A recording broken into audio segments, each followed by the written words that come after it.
This video contains major spoilers for Madoka Magica, the Apothecary Diaries, and Willow's arc in Season 6 of Buffy the Vampire Slayer, as well as some much more minor spoilers for the other shows on screen that I don't personally think are that big of a deal, but if you're concerned, there are some further details on what I spoil in the description. In one of the final moments of the original 12-episode run of Madoka Magica, Madoka says to Homura, "Thank you for all that's happened. You truly were my very best friends." The two of them are floating together inside of this colorful void space, embracing without clothes, as best friends are often known to do. Afterwards, Madoka will dissolve into a bunch of pink sparkles as she takes on a new, greater-than-human role in the universe, and Homura will have no other choice but to watch this happen, distraught, powerless, and screaming Madoka's name until she herself is returned back to the life that she used to have in a world where Madoka no longer exists. In a twist of fate, she'll end up running into the woman who was once Madoka's mother, who will mention that the iconic red ribbon that Homura now has woven into her hair is the exact kind of thing that she would have made her daughter wear if she'd ever had one. But of course, she doesn't anymore. The only person who even vaguely remembers who Madoka was to her friends, to her family, and to the entire world is Homura, her very best friend.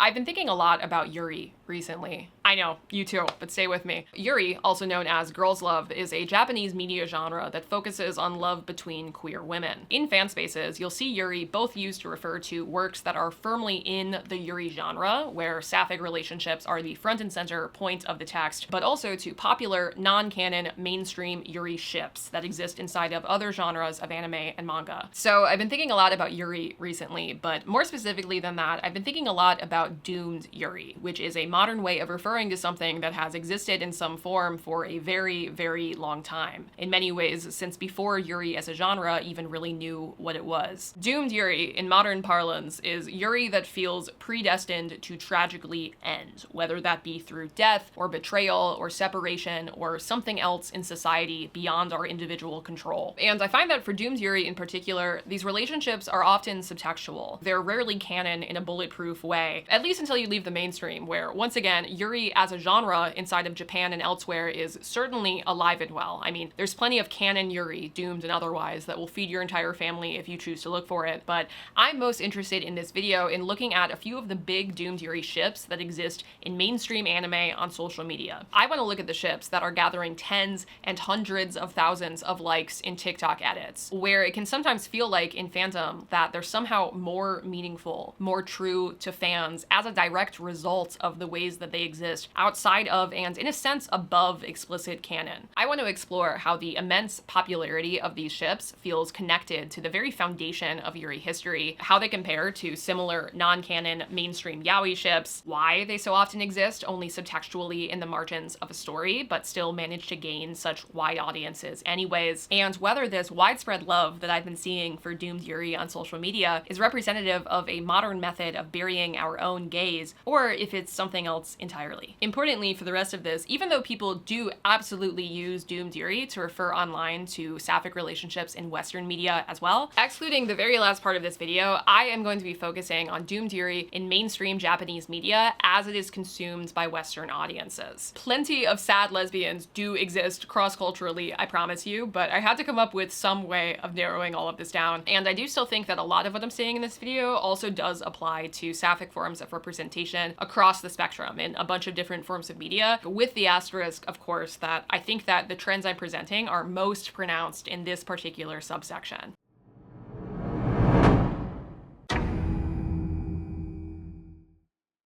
Madoka Magica is a magical girl anime. You're probably most familiar with Sailor Moon if you've heard of any of them. And even though there were a couple of early manga prototypes like The Secret of Ako-chan and Princess Knight, the first magical girl adjacent anime, Sally the Witch, actually descended from a Japanese dub of the 60s American sitcom series Bewitched. But even though in America things like Bewitched will remain a pretty normal niche subgenre of fantasy, never quite reaching the heights of superheroes, for example, the magical girl genre in Japan will boom in popularity during the 60s and beyond. Magical girl media in its earliest forms featured girls that were usually either aliens or like alternate dimension humans who had come from another realm to walk, for whatever reason, among all of the non-magical normies on Earth. These girls adapt to their new environments and they use their magic to make friends, find love, find themselves, come of age, and handle various minor conundrums inside of their lives. Magical girls battling things and defending people, doing the things that I have come to associate with magical girls, isn't something that we really saw on a wide scale until the 90s with Sailor Moon, which is also when we get the wide popularization of what I see as like the primary hallmark of a good magical girl anime, the costume transformations. These are those scenes where a magical girl just stands there and poses and looks really badass while her hyper femme outfit just sort of materializes out of nothing around her just because she said that she wanted it to and had like a purity of heart, mind, and spirit or whatever. Is it armor? No. Is it going to protect her from anything at all? Also probably no, but will she look super cool fighting evil? Absolutely. And that is a real priority for young girls everywhere, including myself. It is a truth universally acknowledged that you have to serve a little bit in order to be an effective magical girl. It's just the way it is. And I mean, this is such an iconic type of scene that we've even repackaged it in the West. Miraculous Ladybug, magical girl show. Transformers, arguably a magical girl show, but it feels like nobody's ready to talk about that. This is the first outfit transformation that you see in Madoka Magica, and probably my favorite. Maybe a little bit for nostalgia reasons, but also because I just love her little steampunk aesthetic. The corset with the blouse and the ribbons and her little fuck-ass hat. When you're watching this, you feel the whimsy, the joy, the magic of this transformation. You can just tell that this is a magical girl who knows what she's doing, who will prevail against evil, who will keep all of your favorite characters safe. Fun fact, the guns in this universe are canonically made out of her ribbons somehow. Don't ask me the mechanics of that. I don't really know them, but yeah, anyways, by the era of Madoka Magica, a lot of magical girl shows are no longer about aliens who were always magic and ended up somehow on Earth, but instead they're featuring regular Amelia Bedelias who end up, whether by accident or on purpose, stumbling into their immense latent magical power, whether that be through finding an artifact, making some kind of suspicious pact with a magical entity, or maybe just through realizing it was in them all along during a time of crisis. And all of those old evergreen major themes of coming of age and good versus evil and love can conquer all, we're still doing all of that, but we're also coming up with some new themes, like wishes can come true, and every individual girl is beautiful because she is uniquely herself. You have to understand when we're talking about magical girls that these are series that have a primary goal of being comforting power fantasies for young women. These are shows that invite you to watch as a girl who is just like you makes the friends that you wish that you had, finds the love that you worry that you'll never see, and saves a world that deserves it maybe a little bit more than the one that we actually live in right now. And she'll do all of this through harnessing, inside of a super cute outfit, the newfound magic that might as well have been inside of her all along. There are definitely some darker moments in some of the more teen-oriented magical girl animes like Sailor Moon, but even then, you always have the comfort of knowing that good will prevail in the end. You always know that even if things get really bad, the protagonist will eventually choose love in a way that whatever villain she is fighting cannot. She will channel the infinite magic inside of her in memory of all of the good in the world that she knows she has to protect, and she'll win because of it. And if you watch the first 2.5 episodes of Madoka Magica blind, you would probably be expecting it to tell a similar story.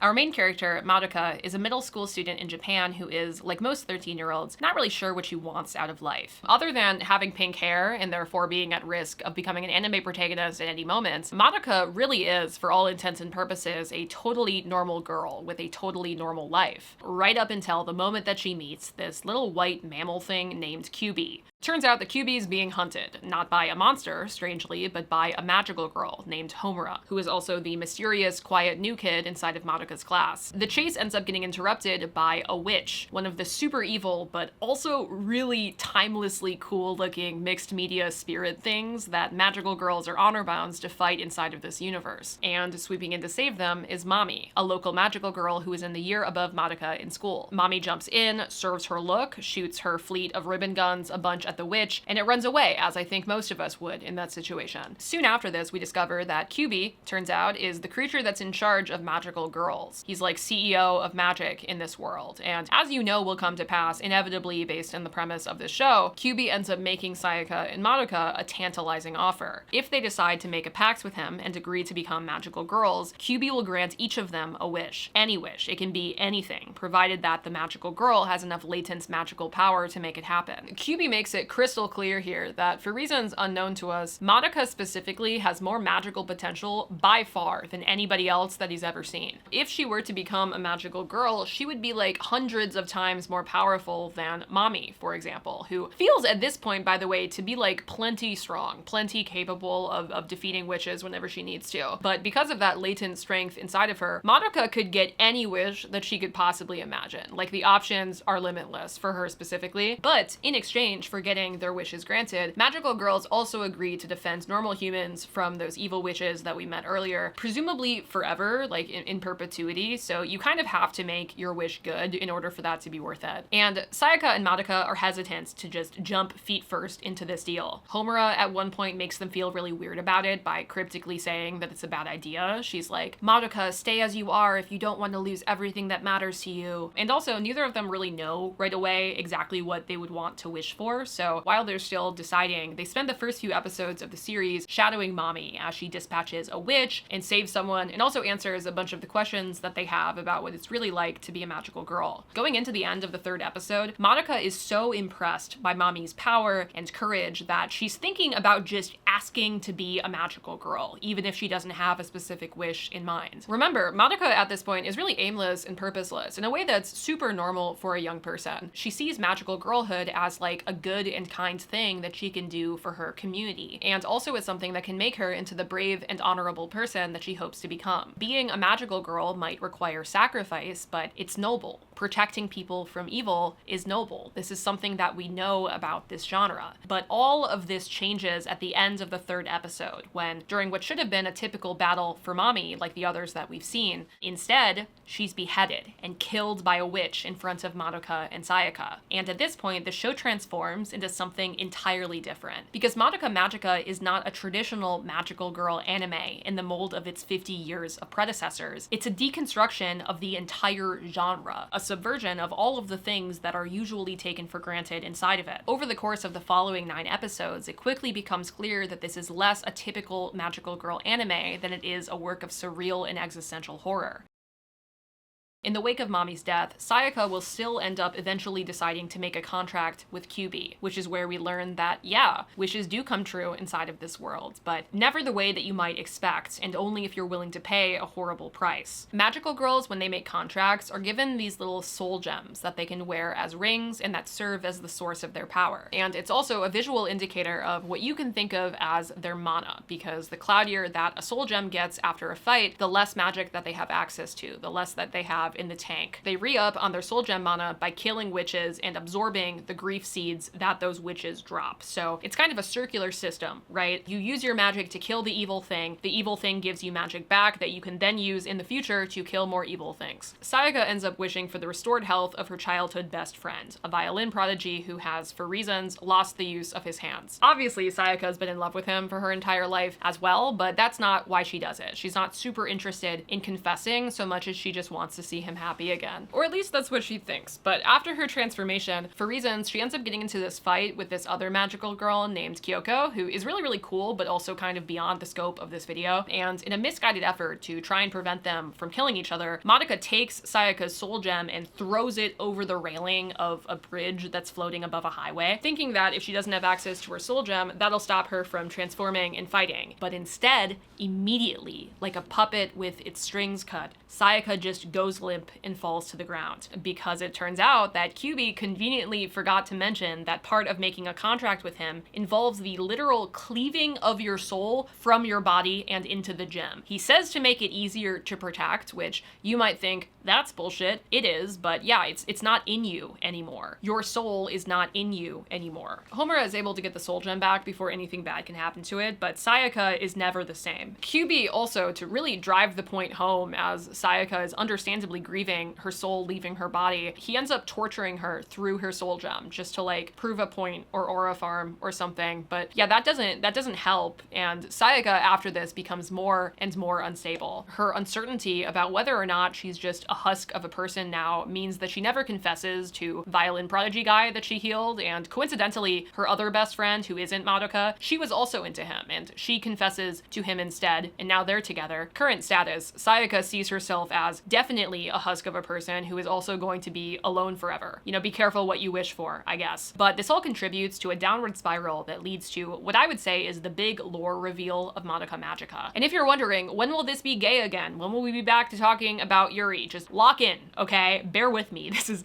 actually important, I promise. Sayaka ends up falling into such a deep and reckless despair. She enters such a dark place, becomes so hopeless, so upset, that she ends up transforming into a witch. Yeah. Turns out all of those witches that they've been fighting this entire time, once upon a time, those were all magical girls just like them, until they ran out of mana inside of their soul gem and fell into such deep despair that they became witches. And the reason why Kyuubi is doing all of this, creating magical girls that other future magical girls will one day have to slay to protect the rest of the world, is because, and stay with me, this is a lot, Kyuubi is part of a super intelligent alien species that has discovered that the most effective way to fight off entropy, to fight the literal heat death of the universe, is through harvesting the massive amounts of energy that is released when a young human girl falls from the highest height of hope to the deepest low of despair. Kyuubi is able to transform somehow this usually internal mood swing into an external source of energy through externalizing them as magical girls, through granting their wishes and bringing them to the highest height of hope, and then waiting for the day that that hope runs out. The whole show, this whole time, has actually been built upon a Faustian bargain, and the consequences are always the same. This is the inevitable fate, no matter how much they try to avoid it, for all magical girls. Yes, wishes can come true, but never the way you expect them to, and only if you're willing to pay a horrible price. Every girl does have a beautiful, immense power that is uniquely her own. But that same power is the root of all of the despair around her, the same curse that will ultimately bring her to her own ruination. Good versus evil does exist because witches do kill people and magical girls try to stop that, but it's not a binary in this universe. Everything that is evil was once good. All perpetrators of violence were once defenders of the weak that they now attack. And even the most obvious antagonist in the series is arguably a pretty neutral alien entity, more concerned with the survival of all creatures in all worlds in the universe than with the fate of a specific small subset of people within the human species. Magic does change your life. For the worse. Now let's talk about Homura. Homura's main motivation for the first 9 episodes of this series is to, at any cost, prevent Madoka from becoming a magical girl. She tries to hunt Kyuubi before he's able to meet her. She warns Madoka that she will lose everything that she loves if she makes that bargain. She sweeps in and protects Madoka multiple times from threats that would have otherwise forced her into a spur-of-the-moment contract to defend herself. And she also does everything inside of her power to try and find a way to defeat Walpurgisnacht, this super spooky, mega powerful witch I haven't mentioned yet, but we know from the beginning of the series that Walpurgisnacht is coming to the city and will bring the end of everything that we know as we know it if it's not defeated. But despite the risks, and despite the insane asset it would be to have the egregiously powerful magical girl version of Madoka on her side during this battle, Homura still does everything she possibly can to plan a defeat for Walpurgisnacht that doesn't require Madoka to make a contract. That's really her only priority, and that's all we know about her for the majority of the series. Her motivations for all of this are as arcane to us as they are to Madoka up until the 10th episode of the show, which is when we flash back in time to a different version of Homura, a different first day of school for her than the one that we witnessed at the beginning of the series. And the reason we can do that is because Homura has access to time magic, and in fact has been trying to save Madoka from the fate of either death or witch transformation for over 10 years worth of time loops. Homura, as we meet her again before any of this, is a mousy and awkward girl, almost unrecognizable compared to the aloof and self-assured version of her that we've seen so far. She makes friends with Madoka on her very first day returning to school, and when Madoka, newly reborn in this timeline as a magical girl, saves her from a witch, they become even closer. Madoka and Mami, this time, are the ones who take on Walpurgisnacht, and after they both sacrifice themselves in order to defeat the witch, Homura cries over Madoka's dead body, wishing that she could have protected her. Kyubi, ever the opportunistic piece of shit, immediately slides in and asks Homura what she would be willing to give up in order to see that wish granted. And of course, Homura is willing to give up everything if it means saving her very best friend. Contract signed, Homura gains the power to loop backwards through time, and she tries and fails over and over and over again to protect Madoka. But Madoka also protects her in these many loops. In one timeline, Mami learns the secret of witches, kills Kyoko in response, and threatens to kill Homura as well, but Madoka is able to protect her by killing Mami first. The two of them are able to defeat Walpurgisnacht in another timeline, but at the cost of all of their magic. Their soul gems are corrupted, they're injured, and they both know that they will soon turn into witches. And Homura suggests in this moment that they both embrace turning into witches, that they embrace having the opportunity to break and smash and pound the rotten world around them into dust, so long as it is the two of them doing it. You know, just platonically becoming monsters together, and platonically burning down the whole world with your best friend. But Madoka, turns out, had a secret grief seed the whole time, that she uses not on herself, but on Homura to save her life, an act that is swiftly followed by Madoka saying that she doesn't want to become a witch, and asking Homura if she will, platonically of course, mercy kill her before she loops back into the new timeline, with the promise that now Homura will do everything that she possibly can to make sure Madoka never becomes a magical girl at all. Remember what I said earlier about how Kyubi wanted Madoka to become a magical girl because she had the most potential of anyone that he'd ever seen? It would be normal, maybe, to be a little bit confused about how Madoka is a magical girl inside of these early timelines, but they're still all too shitty to kill the big bad witch without also dying themselves. Turns out, Madoka is not inherently special at all. And in fact, all of these time loops later, the only reason Madoka has such impressive latent magical potential is a direct result of all of the times that Homura has been splitting off these timelines in order to try and save her. Every single time Homura looped and started over, Madoka's karmic potential energy grew because over and over again, she was this pivotal fulcrum for the creation of whole timelines worth of events, until by the 100th loop, the approximate time when the show is taking place, Madoka's karmic destiny is so powerful that she is guaranteed to get whatever she wishes for, no matter how significant. And what she decides to wish for, back in the present day, in the present moment, after watching Homura try and fail to fight Walpurgisnacht alone, Madoka wishes for the erasure of all witches, past, present, and future. Something that should be impossible, and would be impossible if not for the weight of Madoka's destiny giving her essentially godlike power. And that's what the wish turns her into. That's what she becomes. Her soul gem is not some rinky-dink accessory, it's a gigantic fucking comet flying through space. From now on, and for time immemorial, Madoka will always arrive at the exact moment that a magical girl should transform into a witch, and she will grant that girl the mercy of a natural death instead. The price for this, because everything has a price, is the Madoka that we know can no longer exist anymore inside of the world, can never have existed actually if a change this great is to be made. The Madoka that we once knew is now a concept, erased from time and space, and nobody in the world that remains will remember that she was ever there at all. The end of this series, interestingly, is not so different from the end of other magical girl anime. Our protagonist, Madoka, does choose love in a way that whatever villain she is fighting, I guess in this case entropy, cannot. She does channel the infinite magic inside of her, in memory of all of the good in the world that she knows she has to protect, and she does win because of it. And she lives, in a sense, and she doesn't become a witch. Homura does get her wish, just not in the way that we expect her to, and only because she pays a horrible price. Homura doesn't want to accept this as an ending, and the sheer force of her will in not wanting to accept this teleports her into the colorful void space from earlier where Madoka now temporarily resides. That's where we get the space scene from earlier where they're hugging platonically and also artistically not wearing clothes platonically as well. Madoka in this moment comforts a Homura who is terrified that she will forget her. She gives Homura her iconic red ribbons and tells her not to give up hope,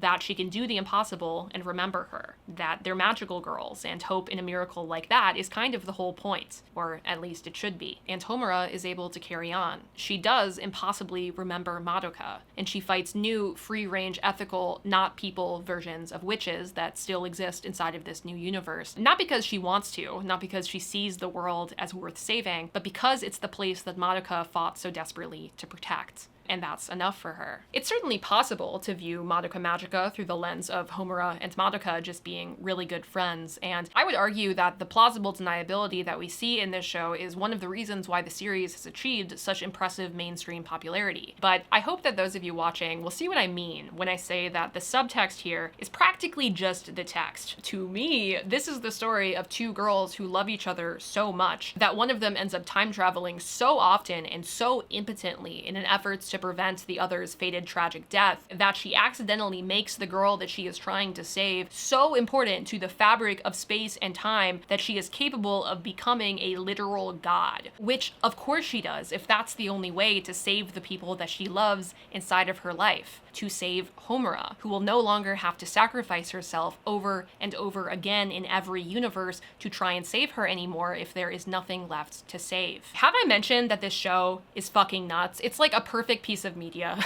in my opinion. It's also important to the case of doomed Yuri here that Madoka and Homura do not have other love interests. I'm pretty sure that there are no named men at all in the show, other than Sayaka's violinist and Madoka's family. There is no canon heterosexual relationship to hide this Yuri subtext within, like we're going to see for so many of the other things in this video. All we have instead in Madoka Magica is one girl who loved her best friend so much that she dedicated 100 lifetimes to saving her, and another girl who loved her best friend so much that she became a god and gave up all of the other beautiful things about her life for good, just like Homura warned her that she might at the very beginning. I want to put a disclaimer here real quick to any concerned stans who will wonder why I'm not talking about the changes and the expansions that were made in Rebellion, which is the Madoka Magica sequel movie. I mean, I think it's fair to wonder why I'm talking about the original series like it's this self-contained, finished thing, when there is more content, there is more story out there. And I have three brief reasons for that. Number one, Rebellion wasn't planned when Madoka Magica initially dropped. The series told the self-contained story it was written to tell in its totality, and because of that, the original series, I think, can be analyzed apart from anything that was generated after its success. Number two, Rebellion is kind of confusing. It's a weird movie. I like it. I actually really like Rebellion, but it's not even close, in my opinion, to being as clean and tightly constructed as the original series, which wouldn't prevent me from talking about it if I felt like it would add something. But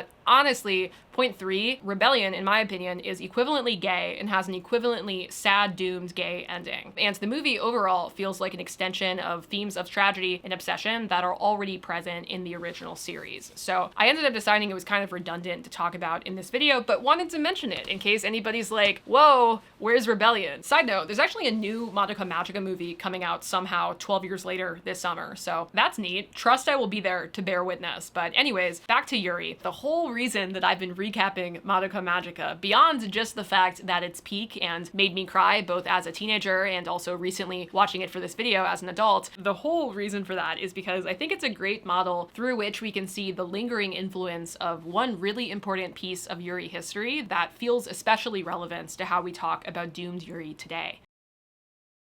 At the turn of the 20th century in Japan, more and more young girls were being encouraged to attend more and more years of school beyond elementary education. And since education in Japan had been gender segregated since the 1870s, this meant increased attendance at all girls' academies, where a distinct subculture started to develop, and many girls had what were called Class S relationships. The S in Class S would stand for different things depending on who you asked, but most commonly it stood for the English word sister. Usually, these were relationships between older and younger students at the same school that went beyond the scope of typical friendship. These were obsessive and intense bonds, and they were also monogamous. It was frowned upon for girls already in a relationship to pursue anybody else at their school. Society, for the most part, viewed these relationships at the time as a childish but ultimately harmless part of girlhood. They were often seen as a form of practice, sort of like a trial relationship before the real thing. Girls would engage in typical courtship behaviors like gift giving, letter writing, some PG forms of physical intimacy like hand-holding or caressing, with the idea being that this training in love and devotion would serve them later on inside of their heterosexual marriages. And all of this is fine, I guess, if you're a 1910 adult man in Japan, because what teenage girls do at school is inherently unserious. It's nothing to worry about. It's a natural part of human adolescence that will inevitably sort itself out inside of adulthood. According to scholar Sarah Frederick, parents would write into reader columns of girls' magazines at the time that they were thrilled about their daughters' crushes on other girls. For some parents, this was simply because such relationships would not result in pregnancy and thus not compromise future marriage prospects. But Class S relationships weren't entirely without controversy. Some scholars at the time did believe that they were abnormal, even during their heyday, and scholar Gregory Flugfelder cites that Habuto Eiji, one of the most widely read sexologists in early 20th century Japan, felt that while it was common for pre-adolescent girls to experience a feeling of love toward a close friend or teacher of the same sex, this tendency might indicate a hereditary element of mental disease if it lasted into puberty. The latter phenomenon occurred, according to Habuto, in extremely many cases. But this was not an opinion that was considered that big of a deal during the peak of Class S culture. The assumption that people tended to have was that all of these extremely many relationships would inevitably end once the girls either graduated or were married off and entered the real world. And for the most part, they did. That was how it worked. Trying to hold on to a Class S partner in any capacity was unacceptable once girls left school for good. It's worth mentioning that this culture was also developing during a time when arranged marriage was extremely common, and attendance at an all-girls academy would temporarily insulate these women from the patriarchal forces that were shaping the rest of their lives. They got to exist for a time in a sort of safe haven with girls who had the same problems that they had, who talked to them like people and who they felt that they could be themselves around. And the resulting Class S relationships gave them something else that was invaluable: the ability to choose. Whereas her family might be the ones who determine her husband and future, at school, a girl had full agency in deciding who her partner would be. And yeah, she would eventually have to graduate to become a good wife and good mother later on, like her culture demanded, but for that short period of time,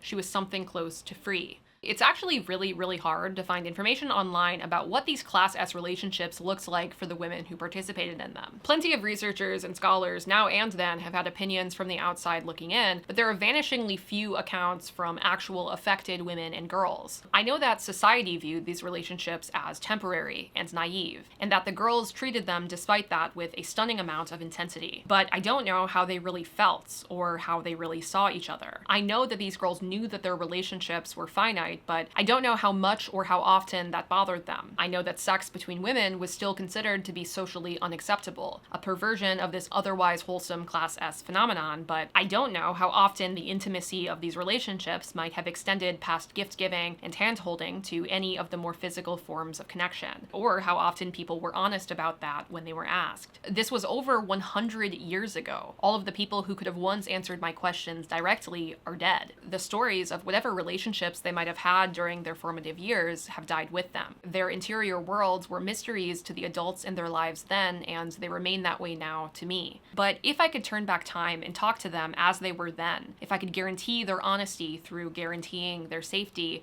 what would they say? Did they view these relationships with the same ephemerality that society did, as phases to be enjoyed and then left behind, or did they see them as deep, unbreakable bonds that had tragic expiration dates beyond their control? How much did they mourn the losses of their very best friends? Were they willing or unwilling participants in their own doomed yuri? Trigger warning for this section, we're going to be talking about suicide. Class S relationships would gradually become less and less socially acceptable, in part due to the translation and popularization of Western texts that pathologized same-sex desire. Double suicides of students and recent graduates would also become increasingly common. Dozens of cases, many of which covered and discussed repeatedly by the press, involving pairs of schoolgirls. Now, could this have possibly been related to the inevitable endings of their Class S relationships? Sociologists at the time were reluctant to say that that was part of the cause. In the 1920s, utilizing a sample of 17 recent joint female student suicides, sociologists Takebe Tongo and Washio Hiroshi identified 8 in which they suspected that same-sex love had played some part, but noted that published reports gave no precise facts, clearly indicating that same-sex love was the cause, nor that the suicides had despaired that their relationship was about to be severed. Which, in my non-academic opinion, is a really easy thing to say about people who probably wouldn't have answered your questions honestly when they were alive, who still killed themselves together as a unit conspicuously close to their grand adult entrances into the world, to the loss and social support for their most cherished relationships. But of course, it is true that they didn't say out loud that they loved each other and that was why they were doing it. At least not in a way that we took seriously. The most notable of these joint suicides in the press was the 1911 drowning of Sone Sadako and Okamuro Tamaye, two 20-year-old recent graduates from Tokyo's second prefectural girls' school. An analysis of newspaper articles at the time states that in subsequent days, newspaper readers would learn many more details of the two girls' relationship, which their fellow students were said to have regarded as a conspicuous case of Class S, and for which a teacher had reprimanded them on more than one occasion. It was reported that the pair continued to visit each other almost daily in the year following their graduation, leading the father of one of them to insist that they limit the frequency of their meetings. Arrangements were proceeding at the same time for Sone's marriage. Evidently unhappy with either of these prospects, Sone and Okamura slipped out of their homes and journeyed to the Oyashirazu coast. Curiously, the place name literally means parents not knowing, where they spent part of their last days together sightseeing. On the night of the 25th, leaving behind a small sum of money at the inn where they had stopped for a rest and a meal, they leapt into the Japan Sea, weighting their sleeves with stones. Before their deaths, the two girls would buy ferry tickets under the fake names Mitsu and Kiku Tanaka, symbolizing a desire for a bond that, sure, could be platonic, could be just sisterhood. The night that they jump into the sea to their deaths, tethered together by a sash, they leave behind in their hotel the money for the staff at the inn, politely wrapped in white paper and signed 2 pine needles in elegant calligraphy. Pine needles, it should be noted, typically grow in pairs joined at the base. It's important to mention that not all, or even very many of the girls who engaged in Class S relationships were queer or lesbian in any kind of modern sense. A lot of them actually were just really good friends, who saw their relationships more like a sisterhood than like a mutually obsessive crush. There were plenty of girls who were much more interested in looking up to and becoming their partner than they were in being with them romantically. I'm compressing a full range of experiences right now in talking about this, and of course I'm focusing mostly on the portions that birthed the yuri genre, but the truth is, each S relationship was probably quite unique. Obsessive, yes. Devoted, yes. Reverent even, yeah. But you can be all of those things just as well for a best friend as you can be for a lover. If we're trying to apply modern terminology to these relationships, I think that queer platonic is probably a better descriptor for the average Class S relationship than queer. But regardless, this full spectrum of real, mostly platonic, even if intense experiences in Class S relationships would also have the consequence of providing everyone plausible deniability, at least for a time. Because certainly some of the girls participating in this culture were queer, including author Nobuko Yoshia, who would go on to write the seminal works in what would eventually become the Class S literary genre, the precursor to both shoujo fiction and eventually shoujo manga.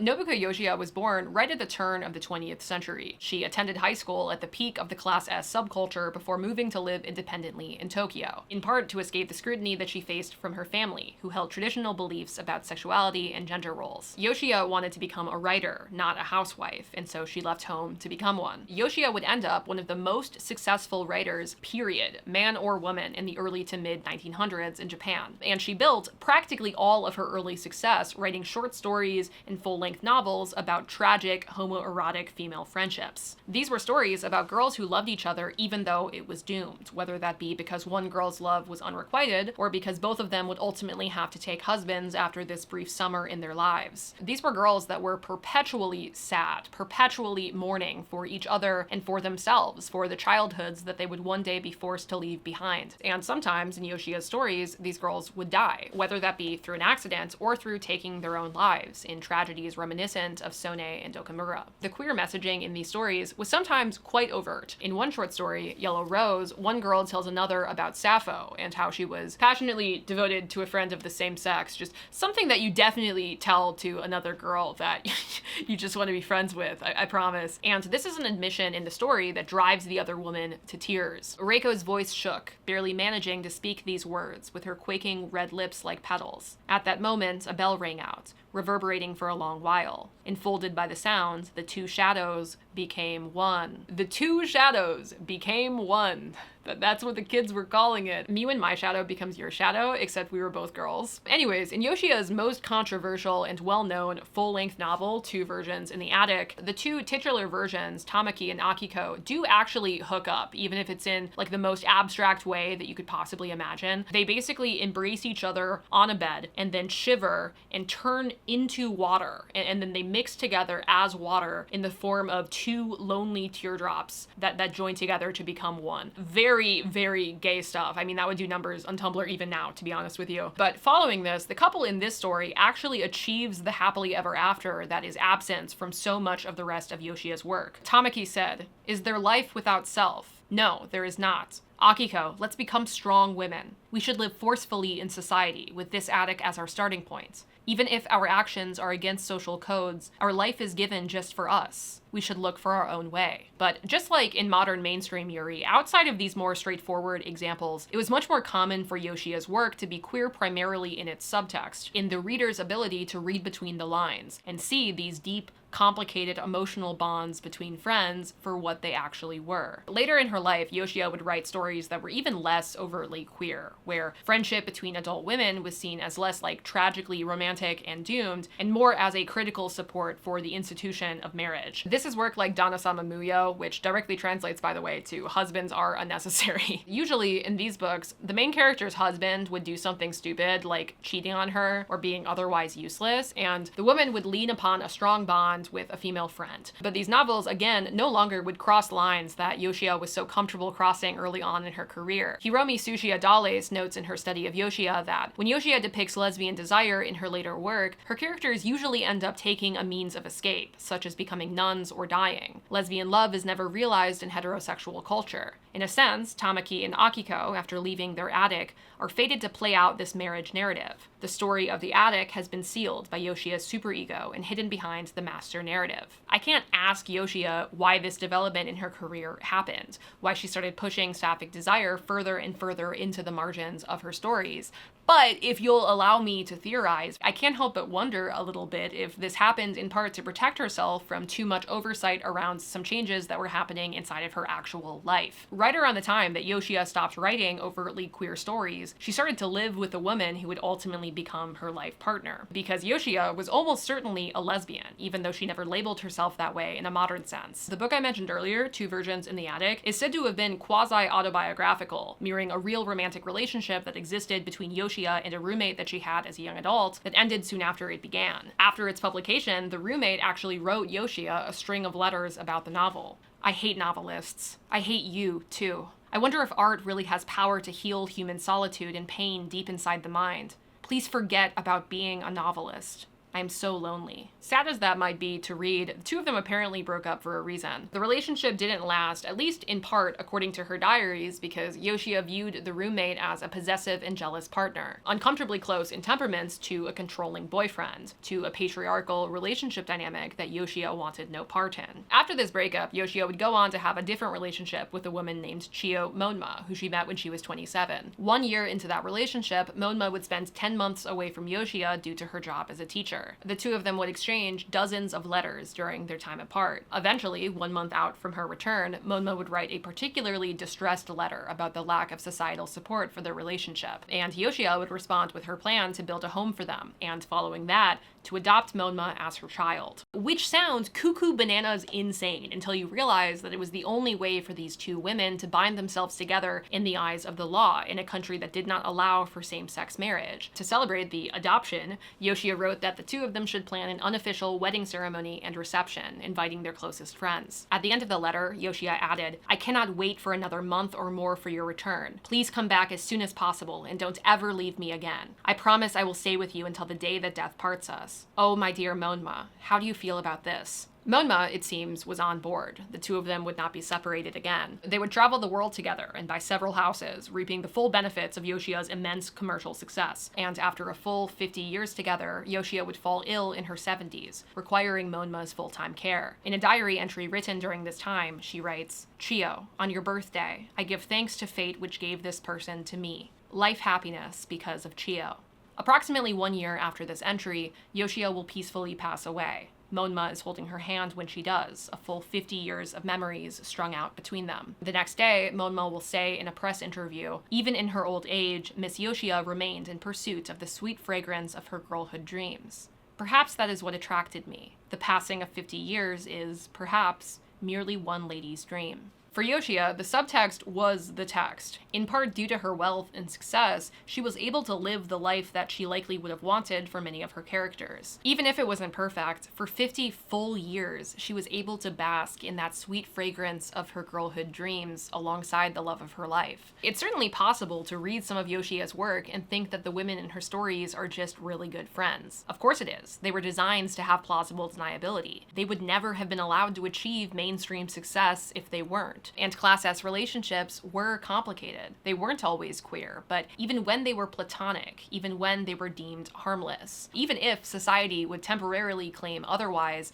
they were never normative either. They were something new and different that adults didn't care to understand until it started to scare them, accessible only to girls inside of a specific time and place. And short stories that transparently featured these doomed romantic friendships and love between schoolgirls made up a large percentage of the best-selling literature of the entire era. Class S fiction would eventually change dramatically in the wake of state censorship in the 1930s, but the damage, if you will, had already been done. Turns out, and this might sound crazy, but people wanted to read books where women and girls were full people. Class S literature was not just the foundation for Yuri much later, but for the whole shoujo genre. This was a new world of girls' fiction, concerned with the complicated, rich interior worlds of its protagonists. And modernized versions of classic Class S dynamics, even today, are not just like dead and gone. They're still really common in modern Yuri. For example, in a short 3-volume manga called Run Away With Me that was released a few years ago, 2 women date as schoolgirls before breaking up to enter the real world at graduation. The 2 of them meet back up a decade later, unhappy in life and love, and they have to decide if they can or should build a life together. In another manga called The Summer You Were There, 2 classmates start fake dating during a summer vacation. Tragedy is what ends up separating them, not society, but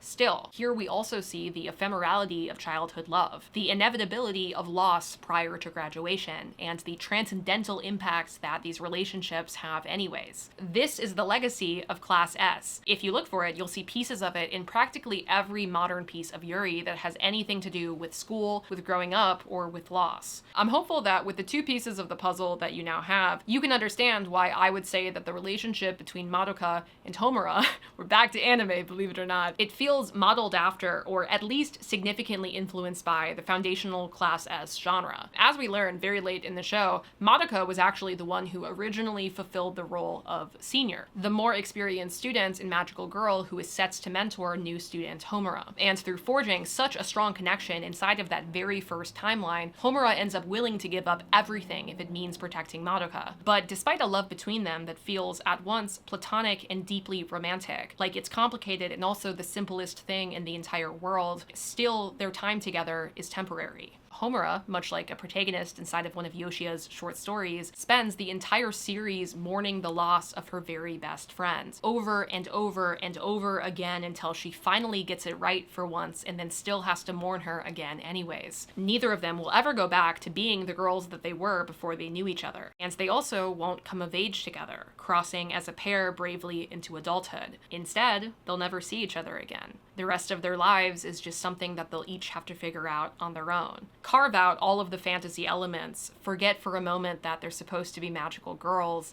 and you'll find this to be very familiar. This is, after all, a very old story. The Yuri has been doomed for a very long time.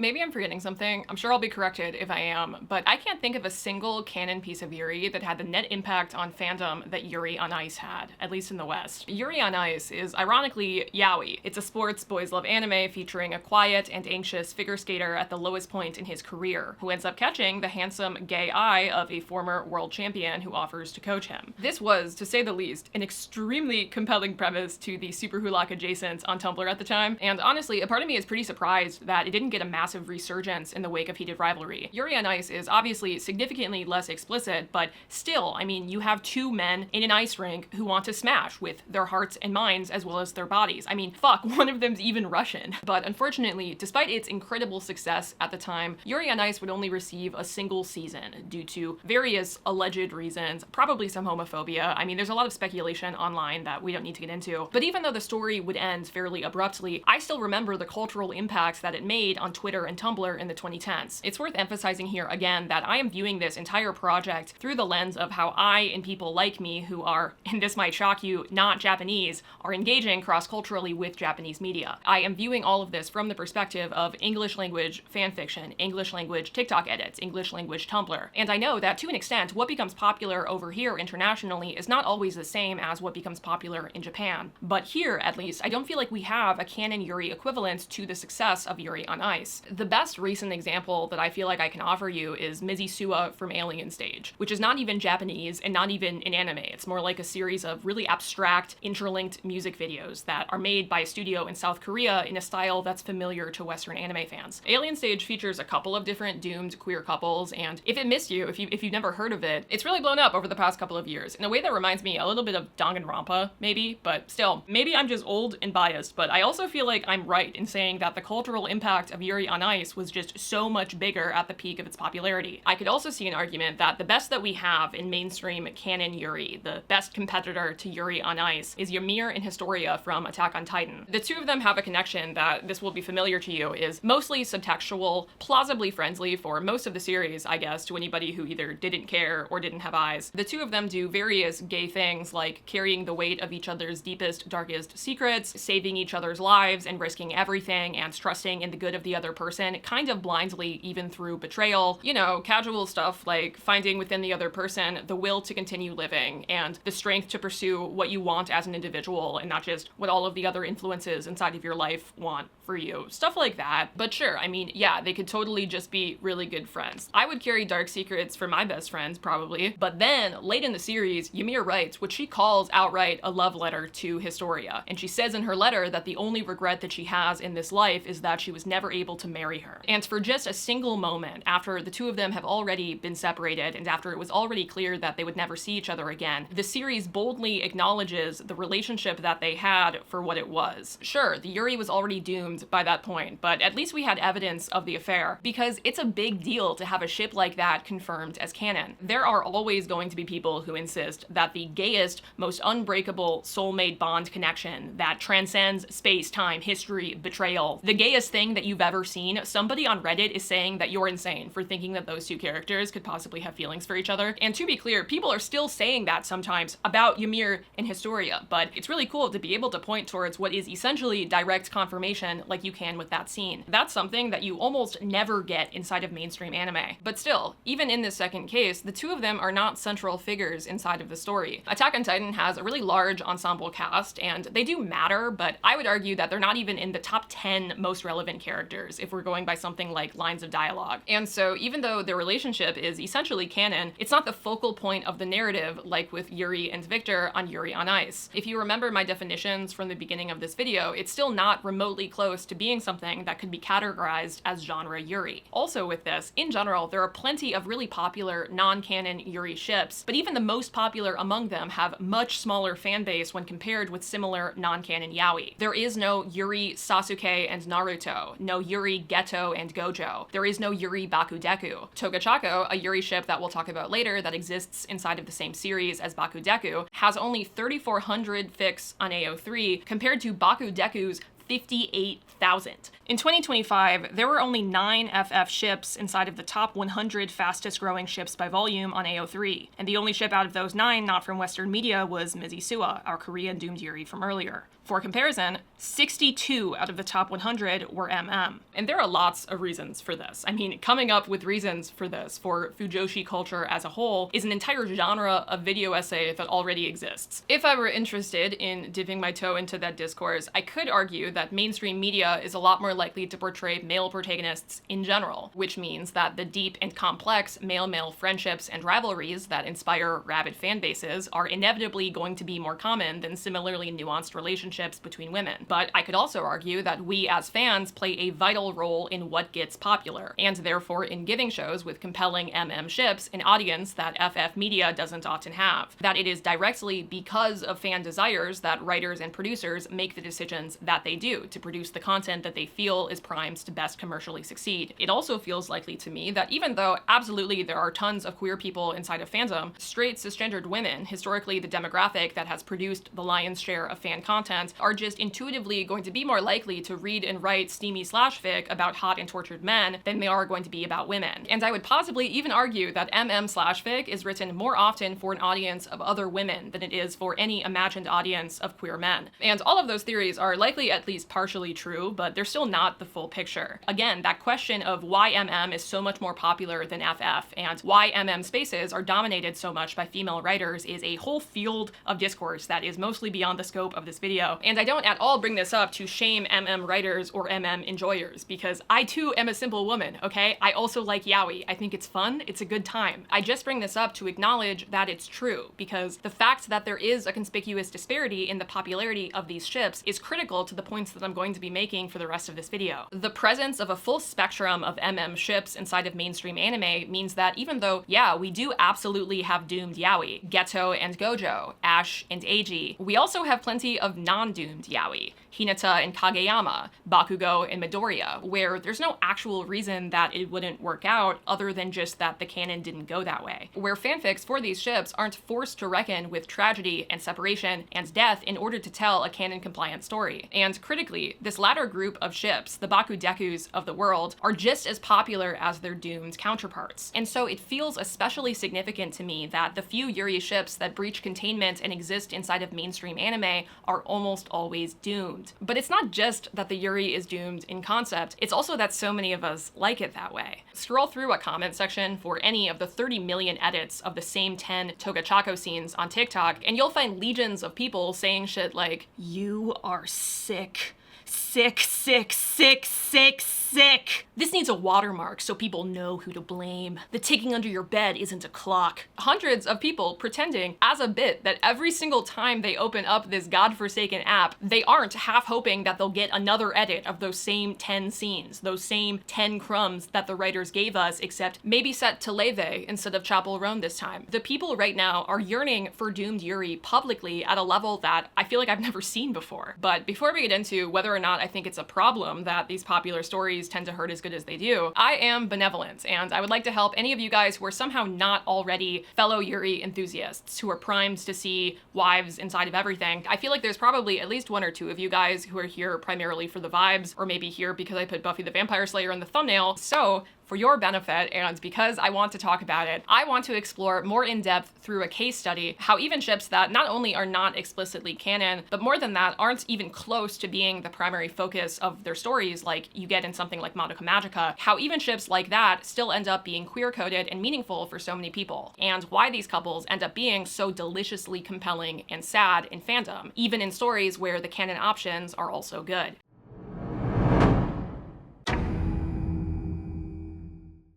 The neat thing about Mao Mao as a protagonist in the Apothecary Diaries is 90% of the time, she has absolutely zero fucks to give. I think that's half the reason why the central relationship between her and Jinshi, the male love interest, is so widely beloved. Jinshi is obsessed with her. Mao Mao is an extremely sharp, passionate, and meticulous person, and Jinshi sees these strengths and wants to elevate her to achieve everything that he knows that she is capable of achieving, is more than willing to lean on her for help when he thinks that she'll be better than him at solving a problem, which is often. Mao Mao, meanwhile, looks at Jinshi most of the time with, at best, unimpressed skepticism and, at worst, mild disdain. She is a master in this show of the baleful and withering gaze. And Mao Mao does come to care for Jinshi despite herself, especially as their relationship gets closer to the mutually flirtatious friendship that they have at the end of season 2. But almost all of that progress is a direct result of Jinshi's yearning, Jinshi's effort. It's a dynamic that I think is essential for the story to work. After all, the Apothecary Diaries takes place in a setting inspired inspired by the Tang Dynasty era of imperial China. Mao Mao first works as a skilled apothecary for a brothel before she's kidnapped and sold to work at the emperor's rear palace, where his dozens and dozens of concubines live. Mao Mao is supposed to be a simple servant, but her expertise in poisons ends up giving her some opportunities to ascend beyond her station, and she ends up practically the local detective, consulting on a variety of neat medical mysteries throughout the show. Mao Mao and Jinji are obviously supposed to be the endgame romance, and the show delivers an appropriate amount of slow burn sauce along with our meal, but I would argue that the Apothecary Diaries, at least right now, is much more of a historical fiction drama than it is a true romance. And the series makes a strong effort to be period accurate. The emperor has dozens of concubines that were either bought or gifted to him. Some of them are pregnant with his children, sometimes at the same time. Some of them were inherited from the previous emperor, his father, who was a widely hated loser that had a disgusting thing for young girls. And the new emperor's not like that. He's,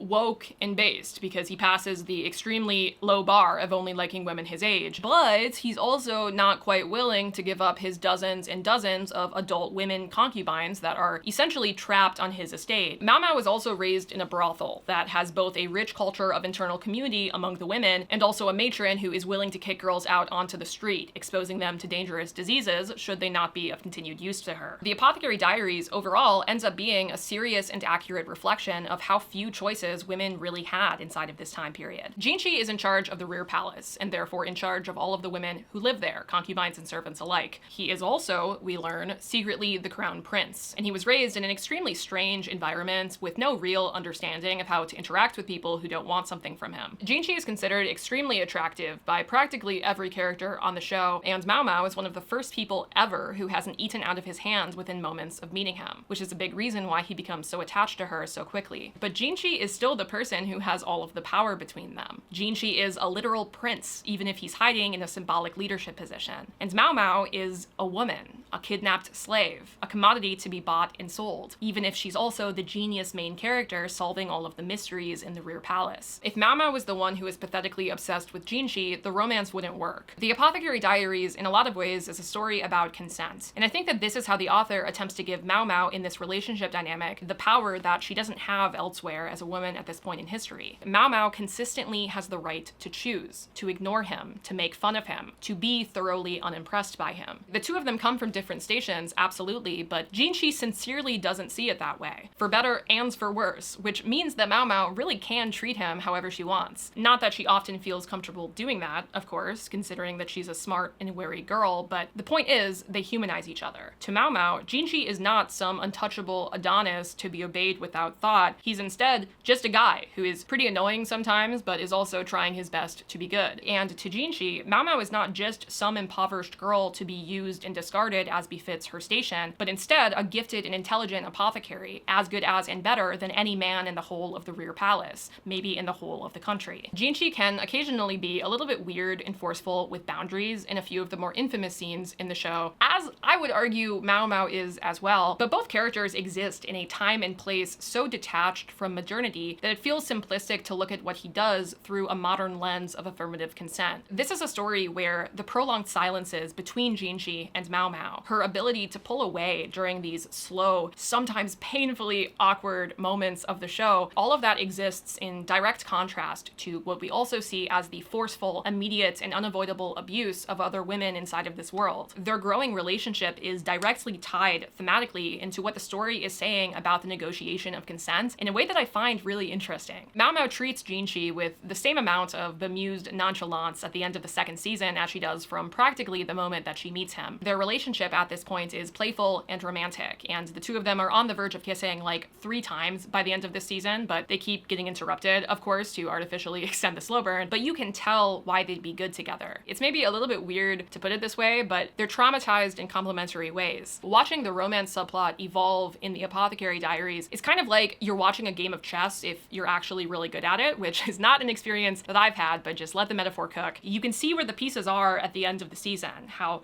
the two of them are both different and also the same, and you can see where those pieces can go. You can see the line 12 or 40 episodes in the future when the right moves in the story will finally allow for Mao Mao to fully trust Jinshi. to speak to him honestly without fear of reproach, and to learn to put to words the things that she wants inside of this life once she learns that she might have the freedom to want them. You can see how we'll get to the point eventually where Jinshi will understand Mao Mao's position in comparison to his in a more real way, where he will see and despise all that the world believes it's okay to just take from her, and where they can be happy together at the end of everything, queen protecting king from checkmate. But the most interesting part of all of this, to me, is that this canon-supported, obvious romance between Jinshi and Mao Mao, this central foundation for the entire series that has both a clear through line and a bright future, was still not nearly as compelling to me as the entirely subtextual, non-canon doomed Yuri that we were drip-fed all through the second season in the form of Mao Mao and Shisui.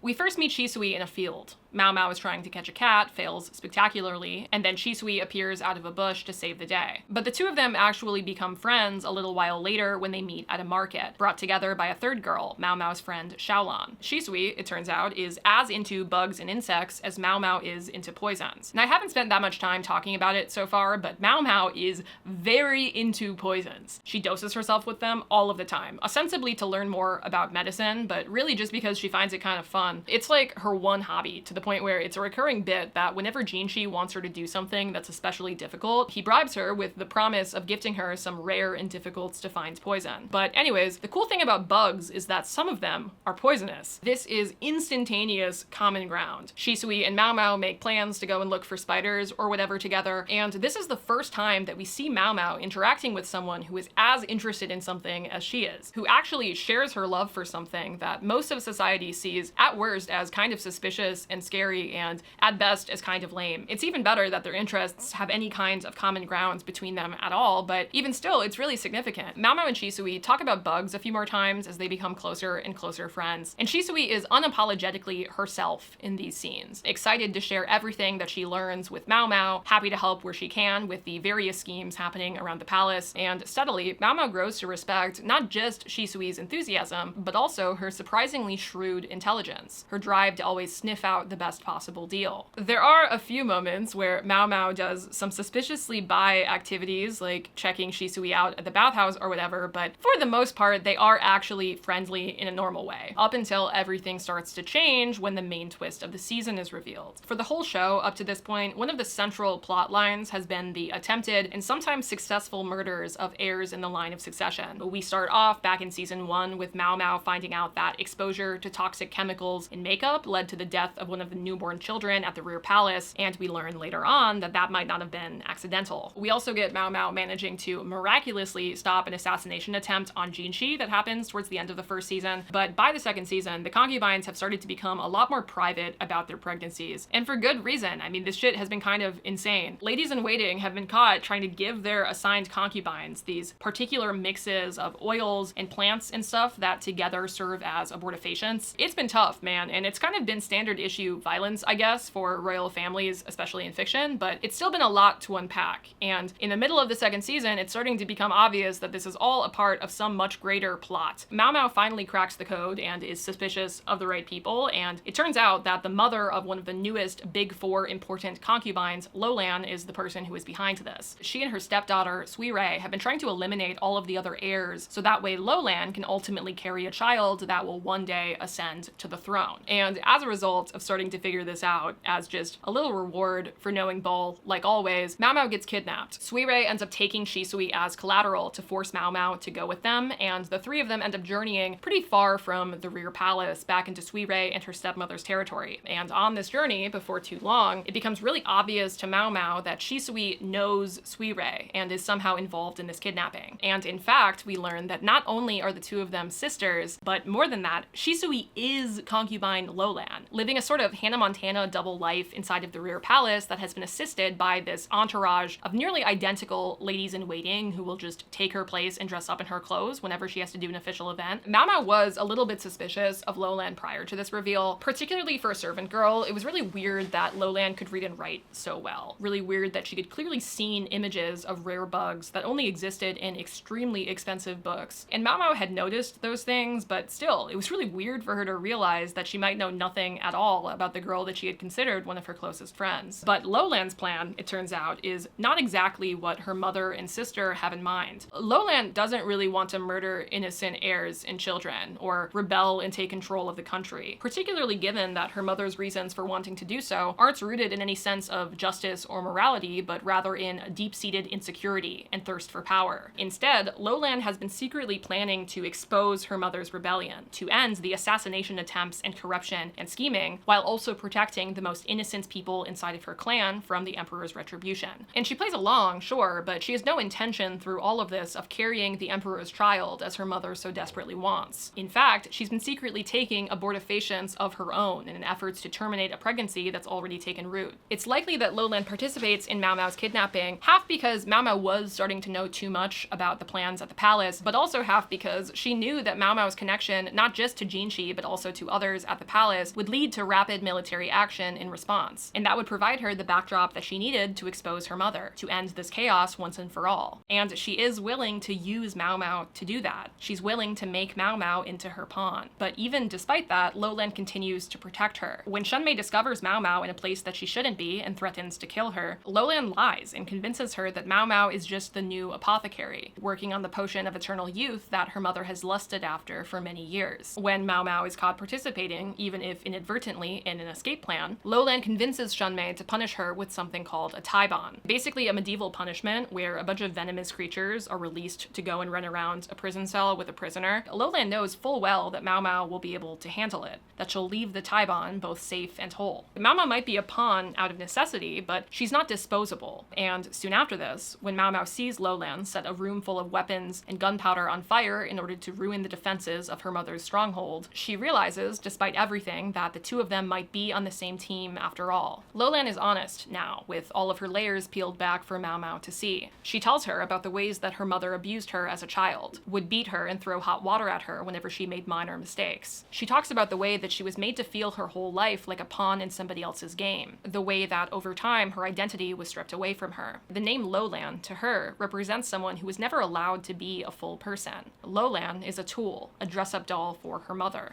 On the way to Fox Village, right after Mao Mao is kidnapped, but before Lowland's identity is revealed, Lowland leans her head onto Mao Mao's shoulder. You can see in her eyes in this moment that she is mourning, that she understands the weight of her betrayal, and that she knows that this might be the last time that Mao Mao will fully see her as Shisui, as the happy-go-lucky girl that she so desperately wanted to be. She closes her eyes. The two of them rest together on the boat, and nothing will ever be again what it was before. Or at least that's what Lowland thinks. But after reuniting with Mao Mao during the last conversation that the two of them will ever have, Mao Mao thinks for a moment about how to address her. And forgive my voice acting here, okay, we're doing what we have to do to monetize this video. Hey, Lowland, Shisui. I don't know which name is the right one to use now. But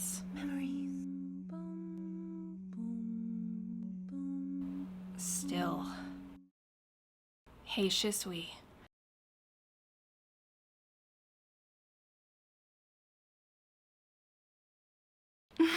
Yes?